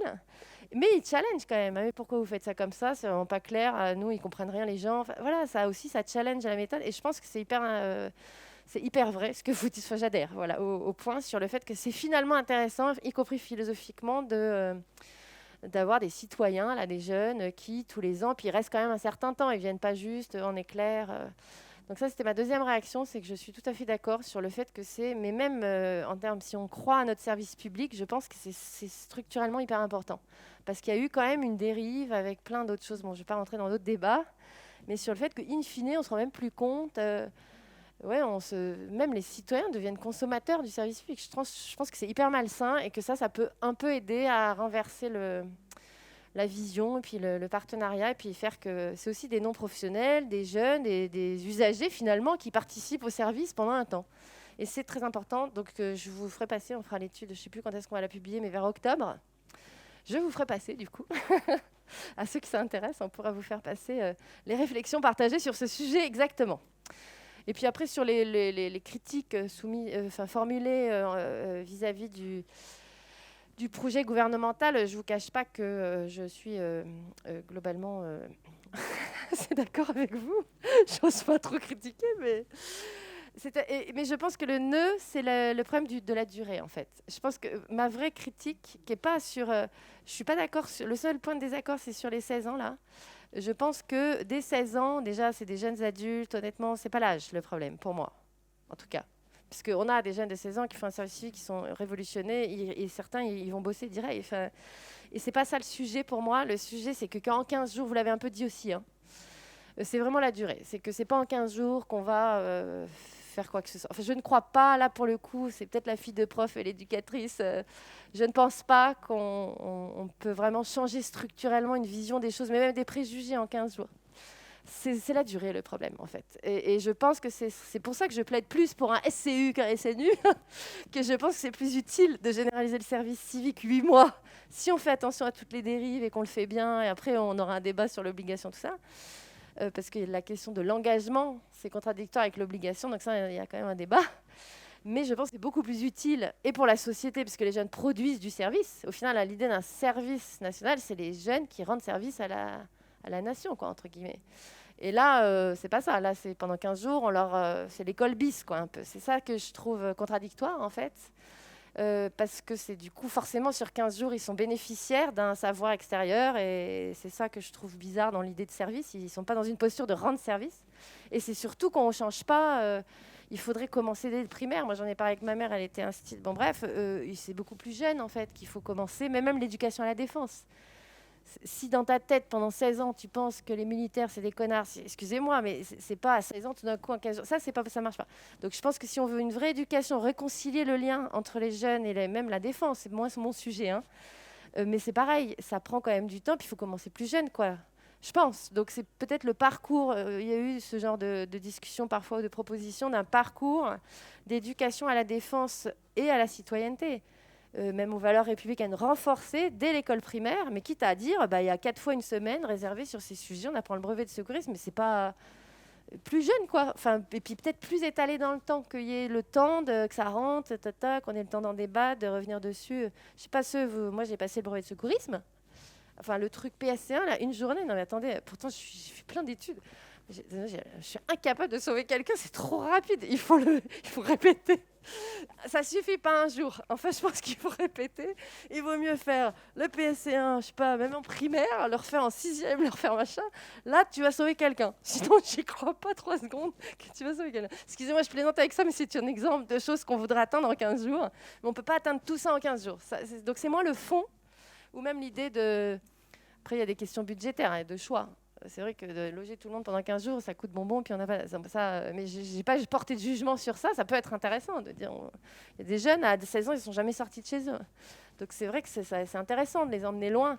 Après, si on a le choix, moi je pense qu'en termes éducatifs, en tout cas, il faut commencer plus tôt. Il faut que ce soit plus sur la durée.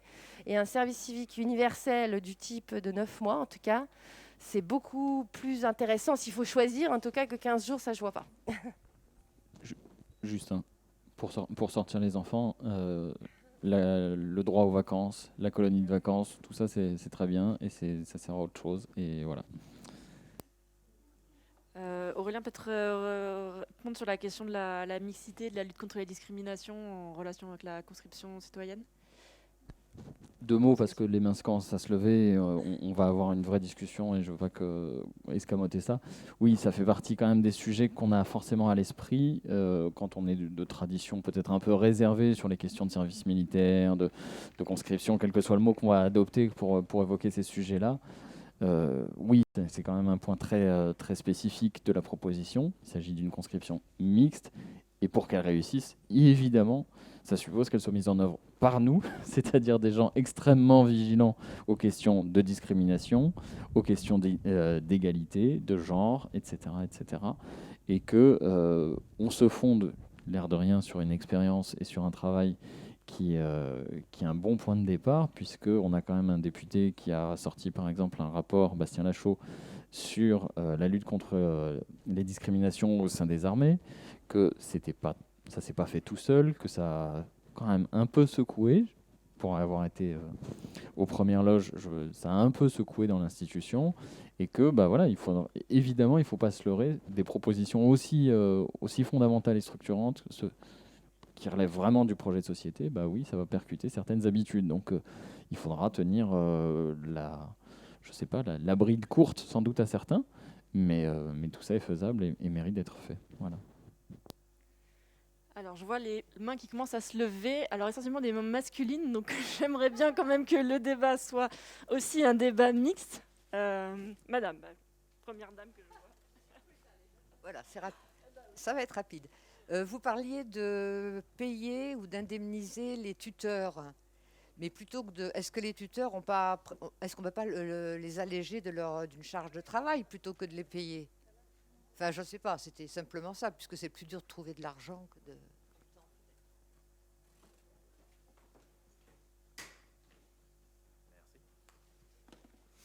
Bonjour.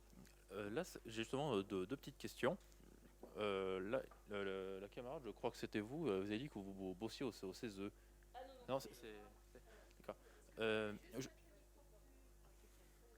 D'accord.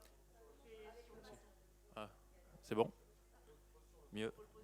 Sur le menton, là? Ok.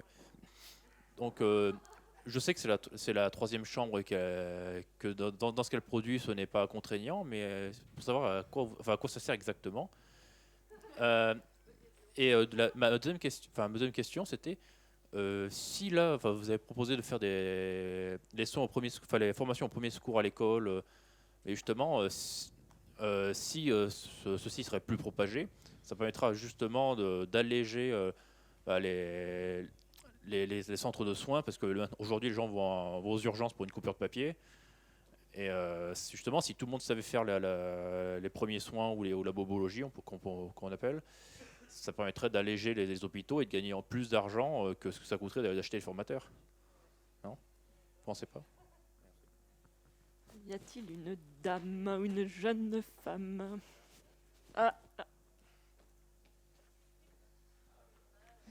Bonjour. Moi, c'était plus une question très pratique par rapport à la proposition de la France Insoumise. Ce serait obligatoire, mais est-ce que ce serait obligatoire sur un âge ou c'est entre 18 et 25 ans voilà, on peut le faire quand on veut, quoi. Voilà. Peut-être encore une question, après on fait des réponses, après on repart sur un volet de questions. Lève la main depuis un moment, je crois. Merci. Bonjour. Alors, moi, c'est pas une question, c'est plus une intervention. J'interviens presque chaque année dans cet atelier parce que je vous avoue que je ne comprends toujours pas pourquoi ce truc-là est dans notre programme, très franchement. Je suis en accord avec absolument rien de ce que, ni toi, camarade, respectueusement bien sûr, ni vous, madame, ce que vous venez de dire. Je trouve ça, et je mesure mes propos, réactionnaire, mais vraiment réactionnaire. Je m'explique. L'ensemble, quand on creuse un peu, l'ensemble des missions que vous présentez, ce sont des missions de service public. L'ensemble des missions. Que ça soit, alors, entretenir les feux de forêt, j'ai envie d'envoyer aucun jeune de 18 ans non qualifié avec moins de 9 mois de formation à entretenir des feux de forêt, hein, je vous le dis tout de suite. Mais de manière générale, que ça soit entretenir les forêts, les questions écologiques, l'armée, tout ça, ce sont des métiers. Donc, à cela, je dirais, j'ai déjà un premier souci avec la question de la rémunération au SMIC. Les métiers d'intérêt général, de service public, ont en contrepartie un statut de fonctionnaire et donc une rémunération qui n'est certainement pas au niveau du SMIC, mais bien plus importante, parce que la société considère qu'à partir du moment où on est sur une mission d'intérêt général, il doit y avoir une contrepartie, une rémunération, ou même un employeur qui est modèle par rapport aux employeurs du privé.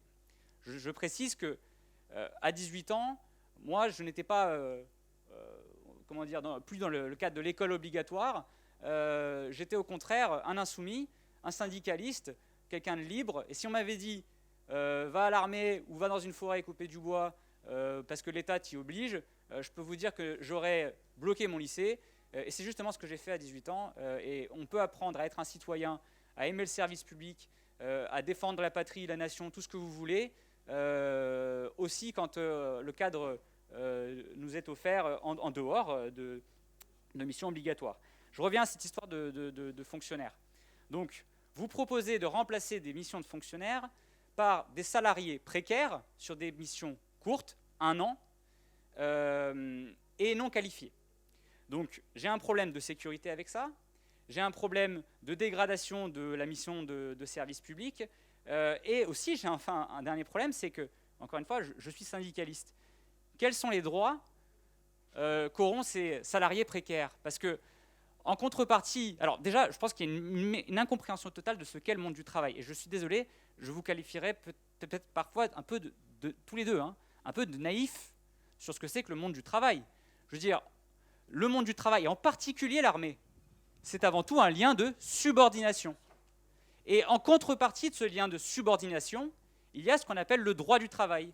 Le droit du travail qui permet d'avoir le droit de grève, qui permet d'avoir un certain nombre de libertés d'expression, de cadres, de représentation du personnel, mais aussi le droit de démissionner, par exemple. Est-ce qu'on a le droit de démissionner quand on est conscrit à l'armée? Est-ce qu'on a le droit de fonder un syndicat à l'armée? Les généraux dont vous parliez tout à l'heure, on leur a dit de fermer leur gueule.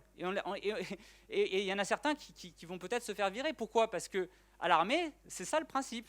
Et ce n'est pas en y foutant des citoyens, des jeunes précaires sur des contrats précaires pendant 1 an que l'armée va devenir plus démocratique. Au contraire, quand on est mis dans un cadre où il y a un lien de subordination, eh ben on est subordonné et on ferme sa gueule.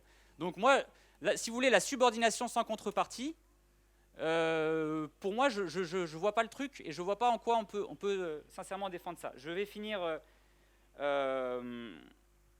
sur une chose. On a déjà en fait des cadres républicains qui existent pour donner envie aux jeunes. Alors déjà, enfin, bref, il y a aussi cette vision de la jeunesse qui est, désolé, mais j'avais envie de dire OK boomer à plein de moments, quoi. Je veux dire, les jeunes qui ont envie de rien faire, les jeunes qui ont découvert un métier, etc. En fait, les jeunes, ils ont besoin de quoi? On sait très bien, ils ont besoin d'accès à l'éducation, de financement de leur choix de vie, d'une allocation d'autonomie, d'une possibilité de prendre, de faire leurs études sans devoir travailler au McDo en parallèle. Et donc tout ça, en fait, ça s'appelle un service public qui a cette mission-là actuellement et qui est sous-financé et qui répondrait à toutes ces problématiques-là. C'est le service public de l'éducation et de l'enseignement supérieur. Donc, il est là le vrai débat. Voilà, merci.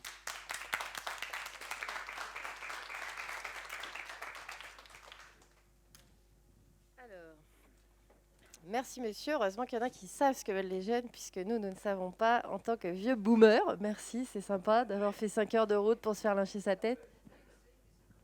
Oui, mais il n'y a pas de problème.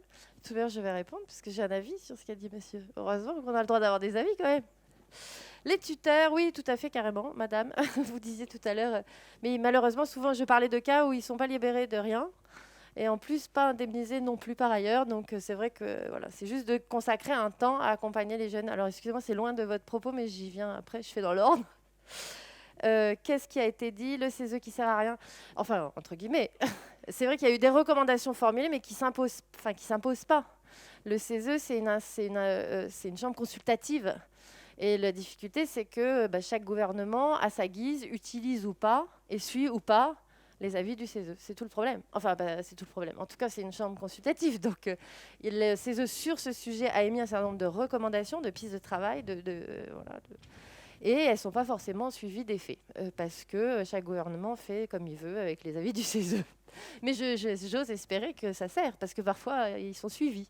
Là, ils sont partiellement suivis. Donc, c'est pour ça que j'en reparle régulièrement, parce que c'est quand même finalement, ça me permet de rebondir, des réflexions collectives en fait, qui ont été menées avec plein de regards. Des gens qui avaient plutôt un regard comme monsieur très anti, d'autres très pour. Et puis du coup, c'est ça qui est intéressant, je pense, dans les réflexions partagées au CESE, c'est qu'il y a des regards variés, de syndicalistes, d'acteurs, d'entrepreneurs, de jeunes, de militants associatifs, et on n'est pas d'accord au début, puis on essaie de trouver un truc où on se dit, ça, finalement, et donc là, c'était sur le service civique, voilà notre analyse commune sur ce qui est bien et ce qui n'est pas bien, sur ce qu'il faudrait faire pour que ce soit mieux.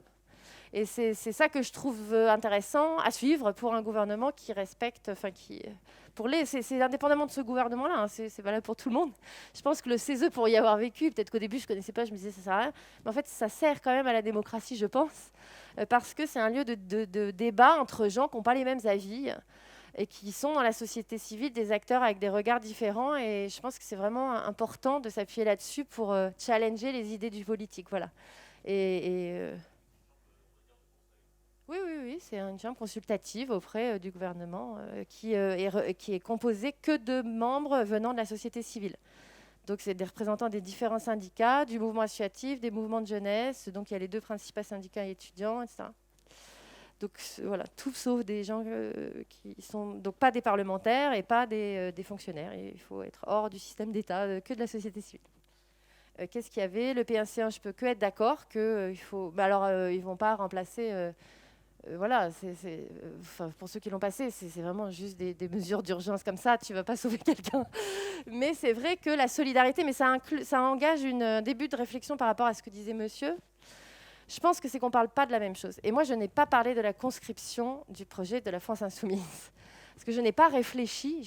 Honnêtement, pour moi, c'est comme ça, je ne le sens pas. La conscription, je vous parle, l'obligation.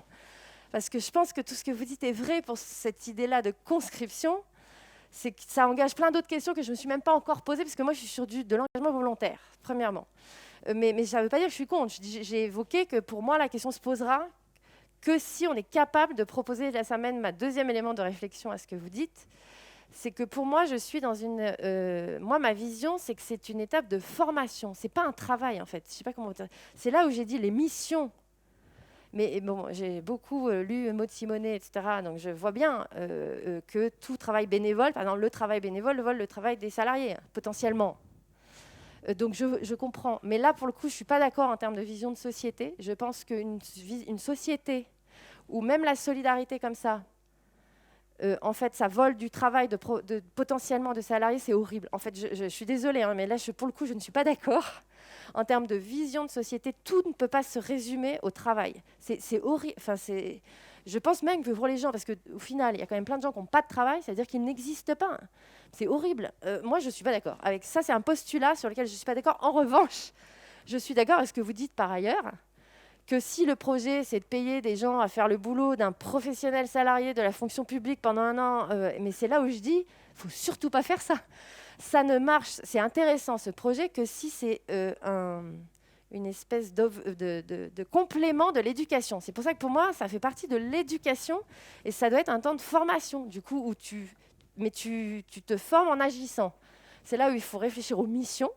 Et c'est compliqué parce qu'il y a des missions qui relèvent du professionnel salarié. Je suis d'accord. C'est pour ça que la question de l'indemnité, c'est un autre truc. À la limite, si tu le payes au SMIC, c'est bizarre. Soit c'est un travail, soit c'est pas un travail. Donc, pour moi, c'est pas un travail. C'est une école différente. C'est une formation par l'action d'utilité sociale où tu apprends des choses avec d'autres gens. Voilà, c'est autre chose, quoi. Il faut arriver à construire cette autre chose, ce qui n'est pas évident. Et je comprends votre point sur cet aspect-là. C'est vrai que la manière dont on le présente, peut-être, du coup, ça donne l'impression que c'est ça. Et si c'est ça, moi, je suis d'accord avec vous, je ne suis pas d'accord. Je trouve que c'est une connerie. En revanche, moi, ce n'est pas comme ça que je le vois comme un temps, mais tout est dans la nuance, qu'il faut bien choisir les missions pour que, justement, il n'y ait pas ce sentiment de faire le boulot d'un mec qui devrait être salarié. Et dans les services publics, honnêtement, il y a un vrai sujet. C'est qu'il faut bien réfléchir à quelle mission. Dans les hôpitaux, il y a des trucs, honnêtement, n'importe quoi. Le jeune, si c'est pour qu'il fasse chargé d'accueil, par exemple, où il distribue les tickets, c'est n'importe. Enfin, honnêtement, Ça sert à rien. S'il n'y a pas de formation, s'il n'y a pas de rassemblement des jeunes pour qu'ils prennent du recul, qu'ils réfléchissent, qu'est-ce que j'ai appris, qu'est-ce que j'ai pas appris, tout ça, ça fait partie pour moi du service. C'est pas juste tu bosses et tais-toi. Il n'y a pas de lien de subordination, par exemple. Donc c'est des espèces, les tuteurs, ils n'ont pas de pouvoir. Le jeune, il lui dit je fais pas ça, il fait pas ça. C'est autre chose, ça peut pas être ça en tout cas. Si c'est ça, je suis d'accord avec vous. En tout cas, si ça devient ça, mais ça, c'est pas ce que je vis et c'est pas ce que je veux en tout cas. Et on a réussi à avoir des expériences où c'est pas ça qui se passe. C'est un vrai temps de formation. Ils le vivent comme ils travaillent en équipe avec d'autres jeunes, ils montent les projets qu'ils veulent. C'est-à-dire, on leur dit voilà, le but, je sais pas, c'est d'aller faire des actions d'éducation à l'environnement dans tel quartier. Ils font comme ils veulent, hein. Ils montent des jeux, ils inventent des trucs. Ils ne sont pas du tout des salariés. Enfin, ça n'a rien à voir avec... Ils n'ont même pas une relation avec un manager, ils n'ont pas des horaires. Enfin, ça n'a rien à voir avec le cadre salarié. Je ne sais pas comment vous dire ça. Ils ont des temps de formation où il y a des débats citoyens avec d'autres. Voilà. Et c'est ça, c'est cette alternance de j'agis et je réfléchis. Et voilà. C'est ça pour moi le service civique, en tout cas ce que ça doit être. Et en tout cas, on a la preuve que ça peut se faire comme ça dans plein d'endroits. Et voilà. Mais je suis prête à creuser parce que c'est hyper important votre point. Merci pour ces réponses. Je crois qu'il y a des questions qui s'adressaient plus à Aurélien sur la conscription citoyenne. À moi qui suis réactionnaire. Donc sur la question de l'indemnisation du tuteur, c'est évidemment plutôt une question pour vous.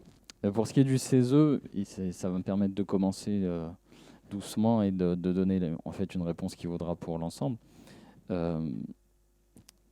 La France Insoumise ne s'est pas prononcée sur la suppression du CESE en tant que tel. En revanche, il y a un élément dans le programme qui s'appelle 6e République constituante.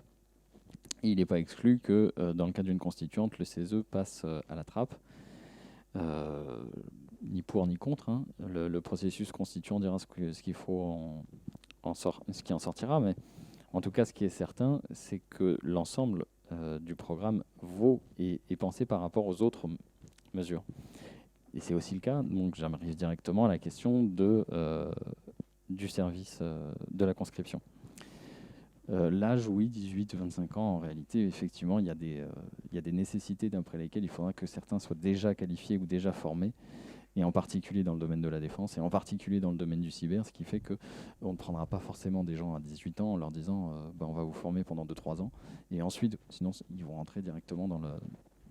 Ils deviendraient des militaires comme les autres, et c'est pas l'idée. Donc dans certains cas, oui, il y aura la nécessité d'aller capter certaines compétences rares, critiques, et qui sont indispensables en réalité à la crédibilité de la défense nationale. Et je reviens à ce que je disais, la défense nationale, c'est d'abord une question de souveraineté populaire. J'espère que cette expression n'est pas trop réactionnaire. Pour ce qui est des métiers et de la réalité du monde du travail, ça tombe bien, on n'a pas toujours besoin d'être élu syndical ou quoi pour avoir une connaissance du monde du travail. Il suffit parfois d'être salarié ou fonctionnaire. Et donc, le SMIC, les grilles salariales, etc., dans la fonction publique sont certes évidemment la contrepartie d'un travail, c'est le cas de tous les salaires, mais la rémunération exemplaire qu'on peut espérer dans le cadre de la fonction publique, d'une part, aujourd'hui, c'est une pétition de principe, on y adhère tous les deux, évidemment, hein, mais ça n'est pas la réalité. D'autre part, surtout, l'exemplarité de l'employeur État, c'est pas parce qu'elle n'existe pas qu'on n'a pas le droit d'essayer, si on gouverne, de la mettre en œuvre. Deuxième point. Troisième point, la réalité de cette exemplarité du point de vue de la rémunération, c'est la contrepartie non pas d'une subordination ou d'une mission de service public, c'est pas vrai, c'est la contrepartie d'une suggestion particulière du fait de la nature de la mission de service public, ce qui n'est pas la même chose.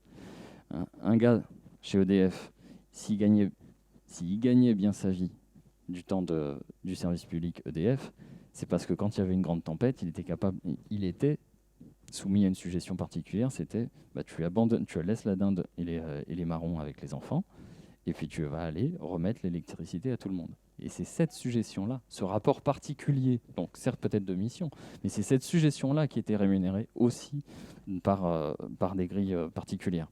Donc c'est pas simplement une question de mission, parce qu'en réalité, et là tu vois, je pense à Bernard Friot, toutes les missions sont de service public, toutes les missions sont d'intérêt public. Nettoyer, faire soigner, tout contribue en fait à faire fonctionner à bien faire fonctionner la société. Et donc, il n'y a pas de raison d'imaginer qu'après tout, un mécano ne rende pas une mission de service public. Il n'empêche qu'il n'est pas contraint exactement de la même façon que l'opérateur ou l'agent du service public. Et donc, c'est pas la même logique. Par ailleurs, j'avais commencé à répondre en expliquant que l'idée de conscription citoyenne permettait justement aussi de restreindre le domaine de l'activité du secteur marchand. Encore une fois, on n'est pas effectivement dans la même logique et on ne s'inscrit pas dans le domaine de la réflexion dans le fonctionnement d'un marché du travail où chacun serait sujet ou assujetti aux fluctuations du marché du travail et serait obligé de vendre sa force de travail sur un marché. Donc la logique n'est pas du tout la même, effectivement. Après, la question de la subordination. Évidemment, elle est particulièrement forte quand il est question d'un contexte militaire. Bien sûr. Ah mais bien sûr. Mais en l'occurrence, on ne fait pas d'omelette sans casser des œufs. Non, mais je te redonnerai la parole après, hein, mais je vais finir quand même. Il se trouve que cette question de la subordination, moi je veux... Non, mais très bien, je veux bien. Il n'y a aucun problème, on peut en discuter. Il n'empêche que, encore une fois, aujourd'hui, enfin pas aujourd'hui, mais c'est sorti en été, donc ce mois-ci, grosso modo, c'est le 110e anniversaire de l'armée nouvelle de Jean Jaurès, un éminent réactionnaire. Cet éminent réactionnaire Jaurès propose, et il le propose en fait 40 ans grosso modo après la Commune, il propose que les citoyens s'occupent réellement d'une question qui est fondamentale pour leur vie, la défense. Et oui, non, mais on peut prendre le problème à chaque fois et se dire ah oui, mais c'est pas pareil. On peut aussi, il y a des gens qui défendent l'armée de métier, très bien, mais l'armée de métier, c'est la proposition de De Gaulle, c'est pas la proposition de Jaurès. Il se trouve que moi, tout réactionnaire que je suis, je me sens plus proche de la pensée de Jaurès que de la pensée de De Gaulle sur le sujet, sans exclure d'ailleurs le fait que les réalités de la défense aujourd'hui, de la guerre et de la paix, tout ce que tu veux, impliquent aussi pourtant une composante professionnelle, etc., etc. Et quand en 58, en 58 puis en 60, il a été question de faire face à une tentative réelle de putsch de vrais militaires, de vrais généraux, ça s'est réglé avec les hommes du contingent, donc qui n'étaient pas des militaires de carrière. Donc ce n'est pas des petites questions, on a le droit de ne pas être d'accord, mais en revanche, il ne me paraît pas très sérieux d'imaginer que sur ces questions-là, on puisse juste balayer d'un revers de main le fait que des citoyens non professionnels ne participent pas à la vie des armées et à la défense nationale. On peut discuter des modalités, sérieusement, oui, parce qu'effectivement, défendre les droits des citoyens qui participeraient sur la base du volontariat à des missions de défense, c'est un sujet. J'ai quand même commencé aussi par vous évoquer la question de la mixité, de la lutte contre les discriminations, et en particulier de genre, la lutte contre le bizutage. C'est des sujets qu'on traite aujourd'hui dans l'armée professionnalisée qui est la nôtre. Il faudra a fortiori la traiter dans un cadre où il y aurait des citoyens non professionnels qui y participeraient. Ça n'exclut pas pour autant la pertinence ou la légitimité du fait que les citoyens ont à s'occuper de ce qui les concerne, et ce qui les concerne au premier chef, c'est ce qu'on fait en leur nom, en portant des armes. Donc ça ne me paraît pas du tout exclu. Quant au droit de démissionner, a priori, s'il y avait volonté de participer, si la participation à la conscription sous son volet militaire et sur la base du volontariat, on imagine que le taux de démission ne sera pas énorme. On peut en discuter. C'est pas une question qui est tranchée chez nous. Il n'y a pas aujourd'hui, l'avenir en commun ne dit pas ah non, il n'y aura pas de démission possible. Peut-être que ce sera possible, peut-être que ça fera perdre le bénéfice de certains avantages qui pourraient être liés au fait d'être conscrit, etc. Mais il n'y a pas a priori d'arbitrage et je vais pas l'inventer là sous vos yeux. Quant au fait qu'il s'agirait d'avoir des cadres pour donner envie aux jeunes de s'engager, je dis jeunes effectivement peut-être par habitude, mais vous avez remarqué que j'ai pris à chaque fois la peine de parler de jeunes adultes ou jeunes citoyens, parce qu'en réalité, le problème n'est pas de savoir si ce sont des jeunes, la question est de savoir si ce sont des citoyens. Notre problématique, notre sujet n'est pas le sujet de l'engagement, c'est le problème de la citoyenneté, de la démocratie et de la souveraineté. Est-ce que on propose, c'est pas une proposition dans le programme qui est là pour faire plaisir aux dames patronesses et aux rosières. C'est pas ça le sujet. c'est de savoir qui a du pouvoir dans la société. Est-ce que les citoyens ont du pouvoir dans la société? Est-ce qu'ils ont le pouvoir d'influer sur la vie des services publics? Est-ce qu'ils ont le pouvoir de participer à la réalisation concrète de l'intérêt général? Donc, bien sûr, personne ne te dit que ce sera facile, personne ne te dit que ça se fera dans une société socialiste ou communiste, ou quel que soit le nom que tu donneras, ou émancipée, libre, etc. On commence avec la société telle qu'on l'a aujourd'hui.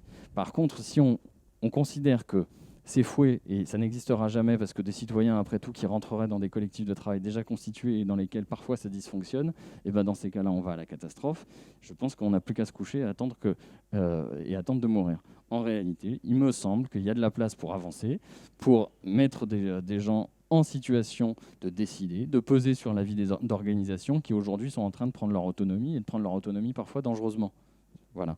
Donc, il n'est pas question de donner envie aux jeunes de s'engager. On n'est pas là pour faire de la morale, on est là pour satisfaire des besoins, en réalité. Et ce n'est pas la même chose que les gens aient envie de s'engager. Moi, je m'en fiche, en fait. Je ne suis pas leur confesseur. Ils rachèteront pas. Je ne suis pas là pour racheter les péchés de qui que ce soit et leur fournir la clé du paradis. Donc, vraiment, il ne s'agit pas... Et pour finir, peut-être, la question de donner envie, etc. Tu nous as dit, on sait très bien comment il faut faire, c'est l'allocation d'autonomie. Ça tombe bien, je milite pour la France Insoumise, et la France Insoumise milite pour l'allocation d'autonomie. Et cette allocation d'autonomie, bingo, le même montant, c'est le montant du SMIC. Ah, il doit y avoir quelque chose qui... Ouais, ça colle pas. Donc, a priori, on va quand même boucler la boucle. Hein, entre... est-ce qu'on donne juste les moyens aux gens de subsister, ou est-ce qu'on leur donne vraiment les moyens de vivre, même quand on est étudiant? Bon, ben voilà, il me semble que prendre juste une mesure en disant « Ah, en fait, vous voulez rétablir un service et dire aux gens ouais, vous n'avez pas le choix, vous êtes contraints et vous allez participer à quelque chose que vous n'aviez pas forcément prévu ou sur lequel vous n'avez qu'une prise relative », bah oui, on n'a pas effectivement le même rapport à la contrainte et à l'obligation. Toi, tu me dis qu'individuellement, parce que je te dis tu, hein, parce que c'est toi qui as porté cette contradiction et puis que ce n'est pas la première année, mais tu nous expliques qu'en gros, on peut très bien, en tant qu'individu, décider de sa vie et qu'on n'est pas obligé de rendre des heures ou des mois de sa vie à l'État. Oui, bien sûr, on peut avoir cette conception-là. Moi, je considère que, par exemple, mais tu pourrais tout aussi bien me dire, on n'est pas obligé de donner de l'argent à l'État, après tout. Bien sûr, tu pourrais décider de ne pas payer tes impôts. On est tous contraints de payer des impôts. Moi, je considère que la proposition qu'on fait, c'est une proposition d'un impôt sur le temps. Et on est tous égaux devant le temps. Tous égaux. Peut-être pas tout à fait, tu me diras, effectivement, les ouvriers meurent plus jeunes. Et de ce point de vue-là, on peut imaginer qu'on n'est pas tous égaux devant le temps. Il n'empêche que les belles années, les années, je sais pas, quand vous avez 20 ans et que vous donnez 6 mois, si vous êtes riche ou vous êtes pauvre, c'est les mêmes 6 mois. À charge pour ceux qui mettront en œuvre réellement ce programme et cette idée de conscription citoyenne, de faire en sorte que ce ne soit pas comme l'ancien service national, que ce ne soit pas le service national des planqués pour les uns, ou le service national de ceux qui ont les moyens et qui font des relations, et d'autre part, un service national de ceux qui, au contraire, n'avaient pas les bonnes relations et qui se sont retrouvés commis à la corvée de patates. Il n'empêche qu'un citoyen, même s'il a des droits et que ces droits ne sont pas corrélés à l'existence de devoirs, il me semble qu'il est possible d'accepter l'idée qu'il y a une contrainte et qu'on ne choisit pas tout le temps parce que la loi existe et qu'on s'y plie. Merci, on va alors essayer de faire des questions et des réponses un poil plus courtes pour donner la parole un petit peu dans la salle. Est-ce que je vois une fille?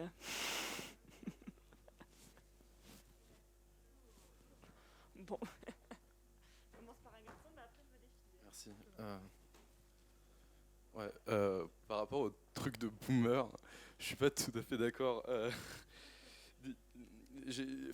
Disons que, pour moi, être jeune, ça fait partie de participer à quelque chose d'un grand projet collectif, parce que c'est le moment où physiquement on a vraiment toutes nos capacités à 20 ans et on est peut-être le moins dépendant, en tout cas avec une allocation, si on nous donne notre droit à l'allocation d'autonomie, en tout cas, on n'a pas de famille à s'occuper, et c'est ce moment-là où on a justement envie de croire avoir espoir dans notre capacité à construire une histoire collective, à s'occuper des autres dans la nation. Et en particulier pour la défense, puisque l'appareil répressif de l'État, c'est d'abord l'appareil de souveraineté, et donc celui qui nous permet d'être libres. collectivement, en tout cas d'avoir accès à une liberté collective. Et,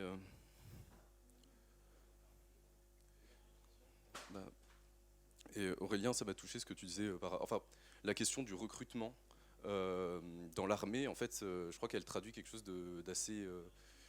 enfin, elle traduit le problème philosophique justement qu'on a aujourd'hui avec ce qui reste de ce service républicain qui est l'armée ou la police.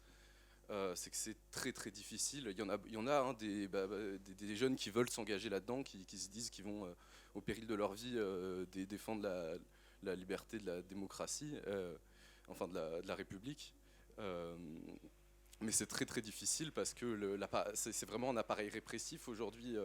La façon dont le sens de l'engagement est complètement perdu, quoi, parce que moi j'ai un ami qui est revenu du Mali là, pendant le Covid. Il a été complètement traumatisé de ce qu'il a vécu parce que on mène des gens qui ont envie de servir la liberté collective à aller faire des guerres illégitimes. Je trouve ça dur, alors que ça pourrait être un vecteur d'émancipation collective. Et justement, ça se voit par rapport à leur communication de l'armée là, enfin, ils ont tellement de mal à recruter soit ceux qui recrutent dans les prépas Saint-Cyr comme à la Flèche ou à Saint-Cyr l'école, ce qu'on trouve c'est en général des droites, des enfants de la droite ou de l'ancienne noblesse qui ont, mais c'est vraiment presque que eux, hein. En tout cas à la Flèche c'est que eux, et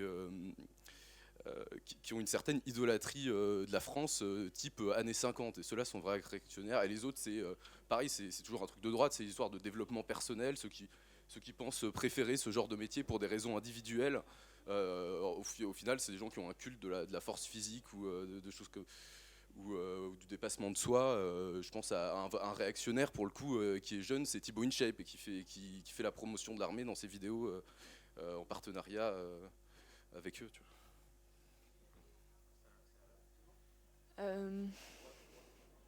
Une femme. Soyez pas timide.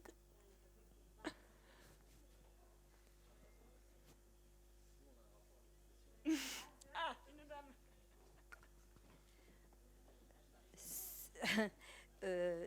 Si j'ai bien compris, c'est intéressant que les citoyens aient un pied dans le service public, de pouvoir observer et de pouvoir essayer de faire évoluer un petit peu les choses. Mais est-ce qu'on ne pourrait pas envisager de changer avant tout le système des services publics tel qu'il existe à l'heure actuelle ? Parce que le problème de tous les politiques aujourd'hui, ce sont les grands fonctionnaires qui bloquent toutes sortes d'avancements et de changements. Donc si on ne change pas le service public et les hauts fonctionnaires, à mon avis, je ne vois pas trop ce que le petit citoyen pourra amener avec sa réflexion. Merci. Un monsieur qui lève la main depuis un moment. Bonjour. Je voulais déjà rassurer, je suis syndicaliste et j'ai à peu près adhéré à ce qui a été dit là-bas sur le monde du travail, qui est un milieu où on ne connaît pas ou très peu la démocratie d'ailleurs. J'ai dû faire partie des derniers à effectuer mon service national, puisque je suis de 1975 et les derniers sont tous nés avant le 31 décembre 78 de mémoire. J'ai été dans le civil, puisque j'ai fait une objection. Et j'ai été animateur de quartier dans un quartier sensible. Et j'ai trouvé d'ailleurs que mes 1 an et demi du coup, de service national avaient eu beaucoup de sens, c'est-à-dire le service rendu à la société, plutôt que d'aller faire des pompes ou tirer avec un FAMAS dans une caserne. Je suis assez d'accord sur le fait qu'il faudrait remettre une circonscription nationale. Aussi parce qu'on est toujours dans une période et on n'a encore pas résolu le problème du chômage des jeunes, et que sortis de l'école, si on ne leur donne pas une occupation, et une occupation saine et utile, on en perd une partie. Et je pense aussi par là aux jeunes des quartiers où j'ai vécu avec eux, et c'est très compliqué. J'ai trouvé aussi que le fait d'avoir une mission, même si elle était dans le civil, moi jeune, ça m'avait forcé à l'époque à me lever les matins, avoir une raison de me lever le matin, à faire quelque chose de ma journée et à me coucher fatigué le soir. Ce qui n'est pas le cas d'une grande partie de notre jeunesse aujourd'hui. Alors par contre, je suis un petit peu contre le fait qu'on aille mettre beaucoup de pédagogie et d'éducation là derrière. Je pense que le service de circonscription qui a réinventé en fait. C'est pas un service national. Service national qui souvent était très assimilé au service militaire. C'est quelque chose qui est complètement à réinventer. Et pour moi, faisant écho à ce que j'ai vécu dans ma jeunesse, le premier critère, c'est l'utilité dans la société. Et beaucoup plus que de vouloir aller éduquer les jeunes ou leur trouver un autre sens. On a quand même j'ai passé mon BAFA et j'ai fréquenté beaucoup des grands jeunes. Et je peux vous assurer qu'une grande partie des jeunes, même si on ne leur donne pas une éducation politique ou civique assez poussée à l'école, ils se la créent par eux-mêmes et il n'y a pas de problème avec ça.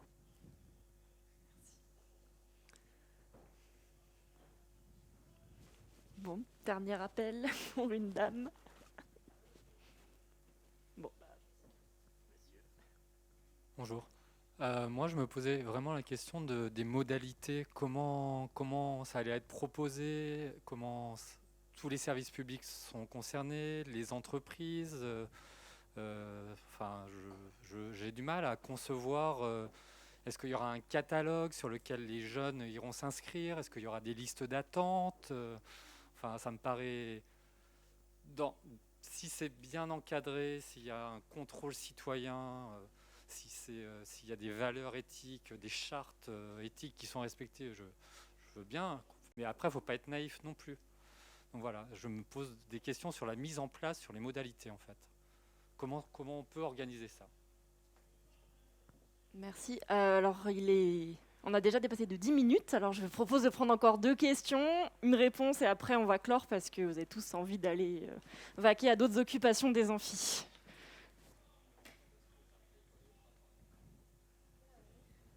Une question courte, s'il vous plaît. Non, du coup, je vais pas dire tout ce que j'avais prévu de dire. Non, parce que moi, je suis d'accord sur plein de choses, sur les critiques qui sont faites sur les défaillances du service civique, les critiques sur le CNU, le fait qu'il faut que le peuple réinvestisse les questions de défense. Moi, je pense qu'il y a vraiment, il y a tout un livret à ce sujet, donc je pense qu'il n'y a pas de désaccord à propos de ça. Mais quand même, pourquoi tu disais la question, c'est pas les jeunes, c'est la question de la citoyenneté. Ok, à la France Soumise, on est pour une pré-majorité, le droit de vote à 16 ans. Dans ce cas-là, pourquoi on commence à 18 et pas à 16, par exemple? Pareil, si on dit que les questions pour lesquelles on fait ce service citoyen, c'est pour les questions d'intérêt général, si on pense que c'est de l'intérêt général, pourquoi c'est uniquement les jeunes? Si c'est parce que quand on a 18-25 ans, on est en bonne santé et que c'est pour ça, du coup à 26 ans, on n'est plus en bonne santé. Enfin, il y a beaucoup d'incohérences, moi je pense, dans le projet qui est porté à l'heure actuelle. Et ça me trouble, puisque autant sur la construction, en tant que militant insoumis, la construction de l'avenir en commun, c'est un programme qui, on le sait, est beaucoup basé sur les préconisations de la société civile, sur ce que posent les syndicats, ce genre de choses. Autant sur cette question-là, de manière assez générale, quand on regarde un certain nombre d'études de sciences sociales, de sociologie, il est totalement en décalage. Pour le coup, ce projet de service citoyen, il ne colle pas du tout avec ce qu'on a connu, ce qu'on a pu voir par le passé ou à différents éléments. Je ne vais pas tout dire, mais pareil, juste dire, même si c'est 9 mois et que ce n'est pas obligatoire de le faire à 18 ans, à 19 ans, et qu'on choisit nous-mêmes à quel moment on le fait, dans tous les cas, on sait que ça crée des inégalités. En fonction du milieu où on vient, le fait de consacrer 9 mois de sa vie à cette période charnière à faire autre chose que ce que l'on veut, et ça ne veut pas dire forcément faire un parcours typique, faire des études, parce qu'on sait qu'aujourd'hui, ce n'est pas le parcours typique, on sait qu'il n'y a pas encore une majorité des jeunes qui vont à l'enseignement supérieur, ce genre de choses, mais le fait est que ça créera quand même encore plus d'inégalités par la suite, et c'est pour ça que le caractère obligatoire, qu'on renforce le volontariat, l'engagement volontaire, qu'on modifie le service civique, pourquoi pas. Mais le caractère obligatoire, c'est vraiment un creuseau, ce sera vraiment quelque chose qui va creuser l'inégalité. Aujourd'hui, l'âge moyen du premier emploi stable, c'est 27 ans. Alors qu'aujourd'hui, il n'y a pas cette période où on passe 9 mois entre ces 18 et 25 ans. Si on rajoute ces 9 mois, on va encore décaler cette date-là, et notamment sur l'allocation d'autonomie, tu le disais, actuellement dans le programme de la France Insoumise, c'est au niveau de la garantie de dignité, donc le seuil de pauvreté, donc c'est en dessous du SMIC. Et moi justement, je pense que quand on avait le chiffré, je me rappelle, tu nous diras du coup, mais je me rappelle qu'en 2017, c'était entre 8 et 10 milliards qu'on estimait le chiffrage du service citoyen. Moi je me dis que justement, pour le coup, cet argent, il faudrait mettre dans une allocation d'autonomie plus ambitieuse, qui serait plus large que celle qu'on propose à l'heure actuelle, et peut-être que là, ça répondrait plus aux problèmes qu'on peut connaître au niveau de notre jeunesse aujourd'hui. 2 derniers éléments, je termine vraiment là-dessus. Je pense qu'il ne faut pas faire de raccourci non plus. Tu disais, oui, regardez, la tribune des généraux, elle arrive maintenant parce que ça fait un certain temps qu'on n'a plus le service militaire en place. Tu le disais toi-même, en 58 et 62, c'est un push des généraux, alors que pourtant, il y a déjà quand même un service militaire à ce moment-là. Et pareil au Chili, quand Pinochet fait un coup d'État envers Allende, il y avait quand même un service militaire en place à l'époque, ça n'a pas empêché quand même le coup d'État de triompher. Donc je pense qu'il faut un peu nuancer et éviter de faire des raccourcis aussi simples à ce niveau-là. On pourrait citer plein d'autres exemples et de contre-exemples, d'ailleurs c'est juste que ça montre qu'il n'y a pas de vérité absolue sur le sujet. Et aussi une dernière chose, toutes les tas de constats qui ont été posés, je pense, sont plutôt bons, mais par rapport à ça, il y a des solutions qui existent. C'est l'école, c'est les écoles républicaines, ça tombe bien. On a un programme à ce sujet-là, France Insoumise à ce sujet. Et donc, je pense qu'il n'y a pas besoin de rajouter quelque chose qui ne colle pas par rapport à ça. Et surtout, quand on sera au pouvoir, je l'espère, je pense qu'on aura d'autres choses à faire qu'avoir une rupture avec la jeunesse, quand on devra appliquer notre programme et devoir prendre un mouvement de jeunes, parce que c'est ce qui risque d'arriver, qu'on voudra mettre en place ce service citoyen. Merci. Ouais. Dernière petite question. Partir. Non, c'est bon. Ouais. Excusez-moi, j'ai oublié l'horaire du train, donc on va écourter. C'est mon babysitter. Non, du coup, on clôt, c'est ça? On clôt en réagissant. Je suis d'accord, en fait, j'essayais de contrebalancer, d'expliquer pourquoi. Pour moi, c'était pas un travail. Mais la base du truc, c'est l'utilité sociale de la mission, un peu ce que vous avez vécu. Mais je pense que c'était pour l'avoir vécu avec beaucoup de jeunes de quartier qui faisaient rien, parce qu'il n'y a pas que dans les quartiers qu'il y a des jeunes qui font rien, d'ailleurs, entre parenthèses. Mais bon, c'est vrai qu'il y a un certain nombre de taux de chômage un peu plus élevés dans certains quartiers. C'est le fait de se sentir utile qui génère un impact que moi je qualifie d'éducatif, mais qui en fait ne vient pas par l'école ou par de la formation descendante d'un adulte qui lui explique la vie, pas du tout ça, mais en étant utile et avec des temps, je pense, quand même importants de pause de réflexion, de je réfléchis à ce que j'ai appris, on regagne la confiance, c'est ça qui fait rebondir. Ça, du coup, ça me fait réagir sur un des points là. Je suis assez d'accord. Moi, je ne vais pas me positionner sur votre histoire de conscription là, parce que j'avoue, c'est pas mon projet personnellement. Et que je suis d'accord que ça va être chaud avec les jeunes, à vrai dire. Mais ceci étant dit, je pense que ça ne décale pas forcément l'âge du premier emploi. Parce que, en fait, c'est pas du tout clair ce que je raconte, je commence à fatiguer, mais d'avoir une expérience utile à la société, ça génère de la honnêtement, moi, le nombre de jeunes qui retrouvent un boulot derrière juste parce qu'ils ont regagné confiance, c'est absolument incroyable. Mais c'est juste parce qu'on on a été utile pendant un temps, on a regagné confiance, on se dit que finalement... Et on a quand même 8 mois à valoriser. Et pour certains, pour de la recherche d'emploi, c'est tout basique, mais ça sert. Donc je dis, c'est pas pour défendre votre projet de conscription. En revanche, le service civique, si on fait gaffe, avec tous les si qui ont été quand même posés de manière assez consensuelle au CESE, donc je me réfère à ce rapport parce qu'il me paraît assez intelligent, je pense que ça vaut le coup de le pousser et que si vous voulez vraiment aller vers une conscription, il faut partir de là et de l'existant et des retours et même des retours négatifs qu'il y a eu pour construire la suite. Parce que sinon, je ne vois pas comment vous pouvez faire. Mais j'avoue que sur le côté militaire, pour avoir parlé avec les militaires, le côté 9 mois, le service militaire volontaire, par exemple, il est purement éducatif.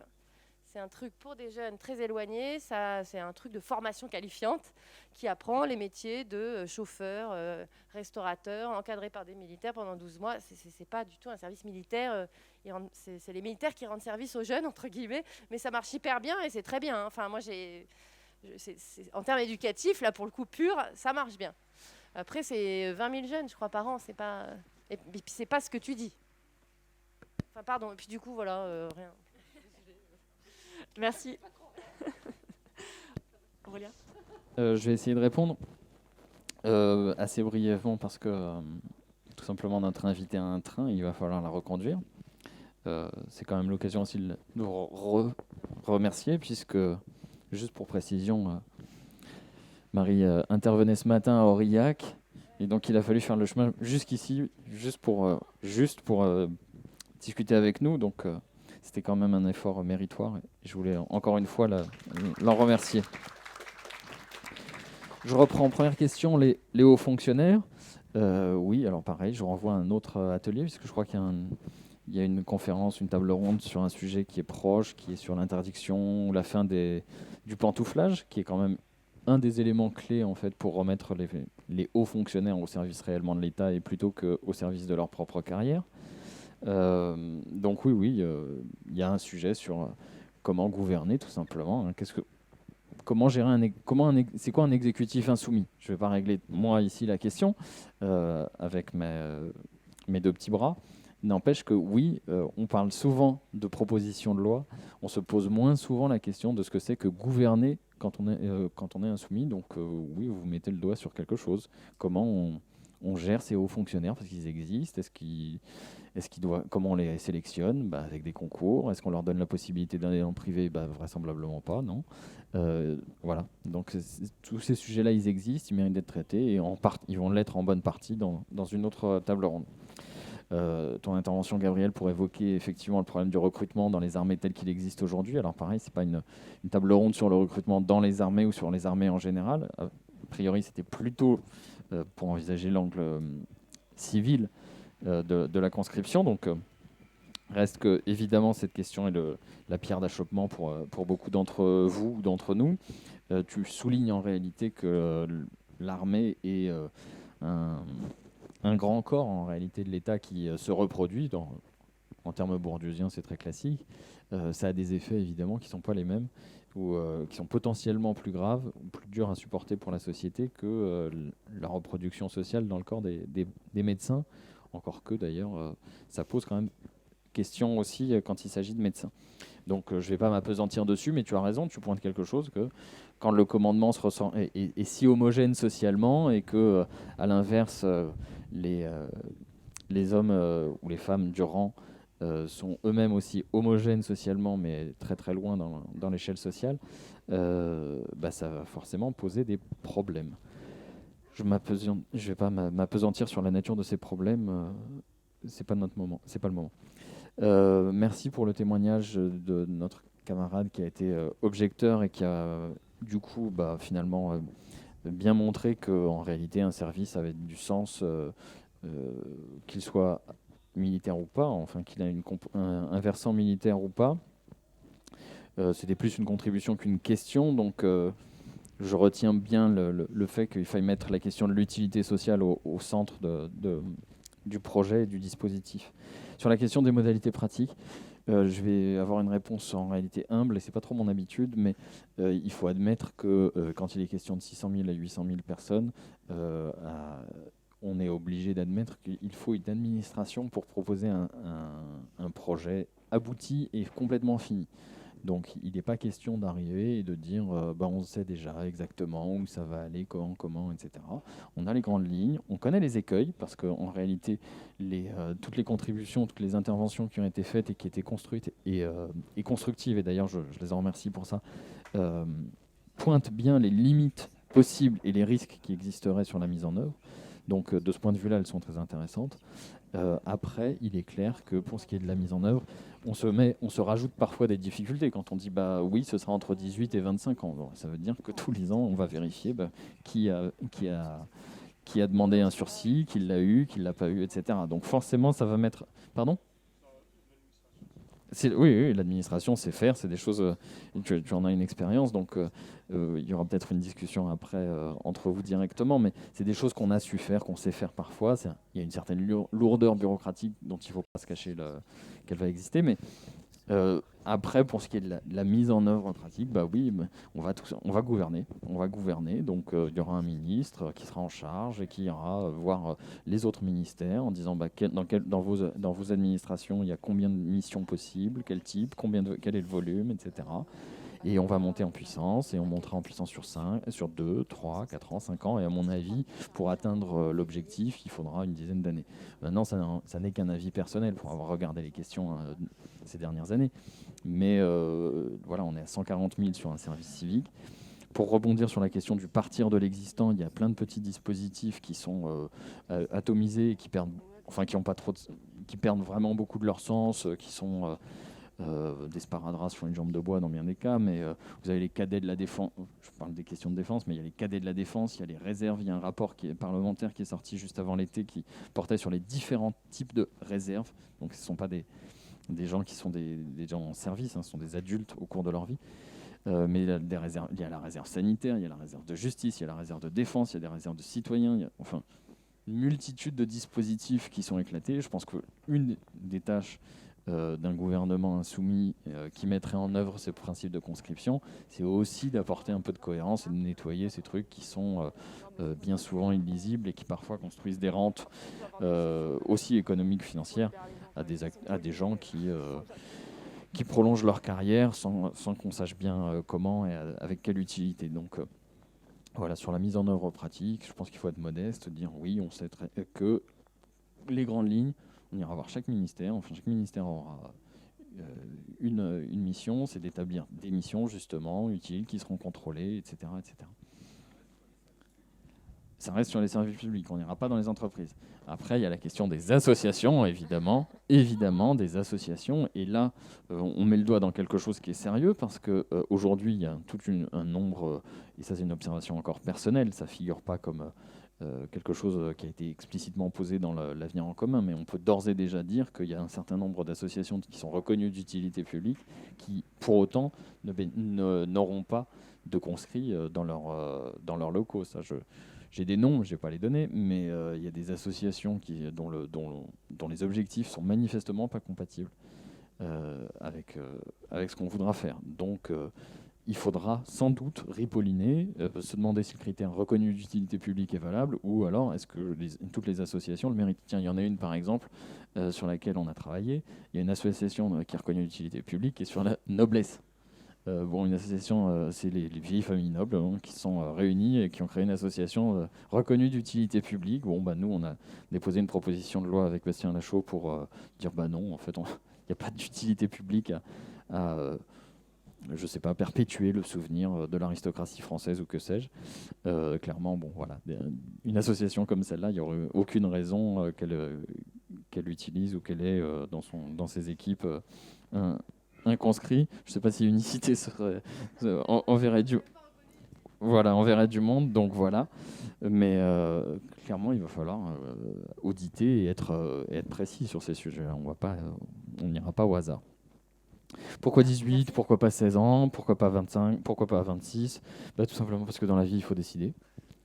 À 25 ans, 26 ans, non, c'est comme ça. C'est comme pourquoi pas 17 ans pour voter, pourquoi pas. Voilà, aujourd'hui c'est 18. Dans la proposition de la France Insoumise, ce sera 16. Mais on peut aussi poser la question, pourquoi la justice des mineurs au-delà de 16, en dessous ? Il y a toujours un moment où il y a un trait, il faut mettre le trait. Donc, a priori, on met le trait là. Ouais.